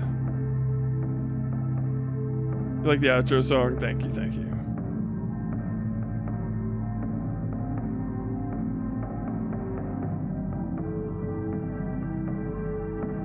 Imagine the shit Hutch would say in COD lobbies.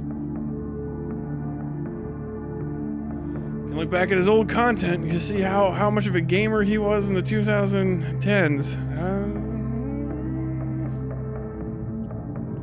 Okay, with all that said, though, I gotta get out of here. I gotta wake up tomorrow and fucking... I almost said the stupidest possible thing. I gotta wake up tomorrow and get back to work on this fucking video. I'm going to sleep. God bless you all. Hutch Delenda Est. Hutch Delenda Est. Dude, this guy's gotta get one, bro. He's gotta get one so fucking bad. I can taste it. Dude, it's the northerner in me. I was wondering, and then this shit came out. I'm like, bro, this is fucking round 2. If I can get enough money together, I will dress up as a Union soldier to fuck this kid up. I swear to God. I'll fucking start quoting John Brown with this son of a bitch. Well, that's it, folks. You've been watching Westside Tyler. You've been watching Westside Tyler live. I have been Westside Tyler Bell. I hope you had a good time. I'll be back at some point. And until next time, as always, stay safe out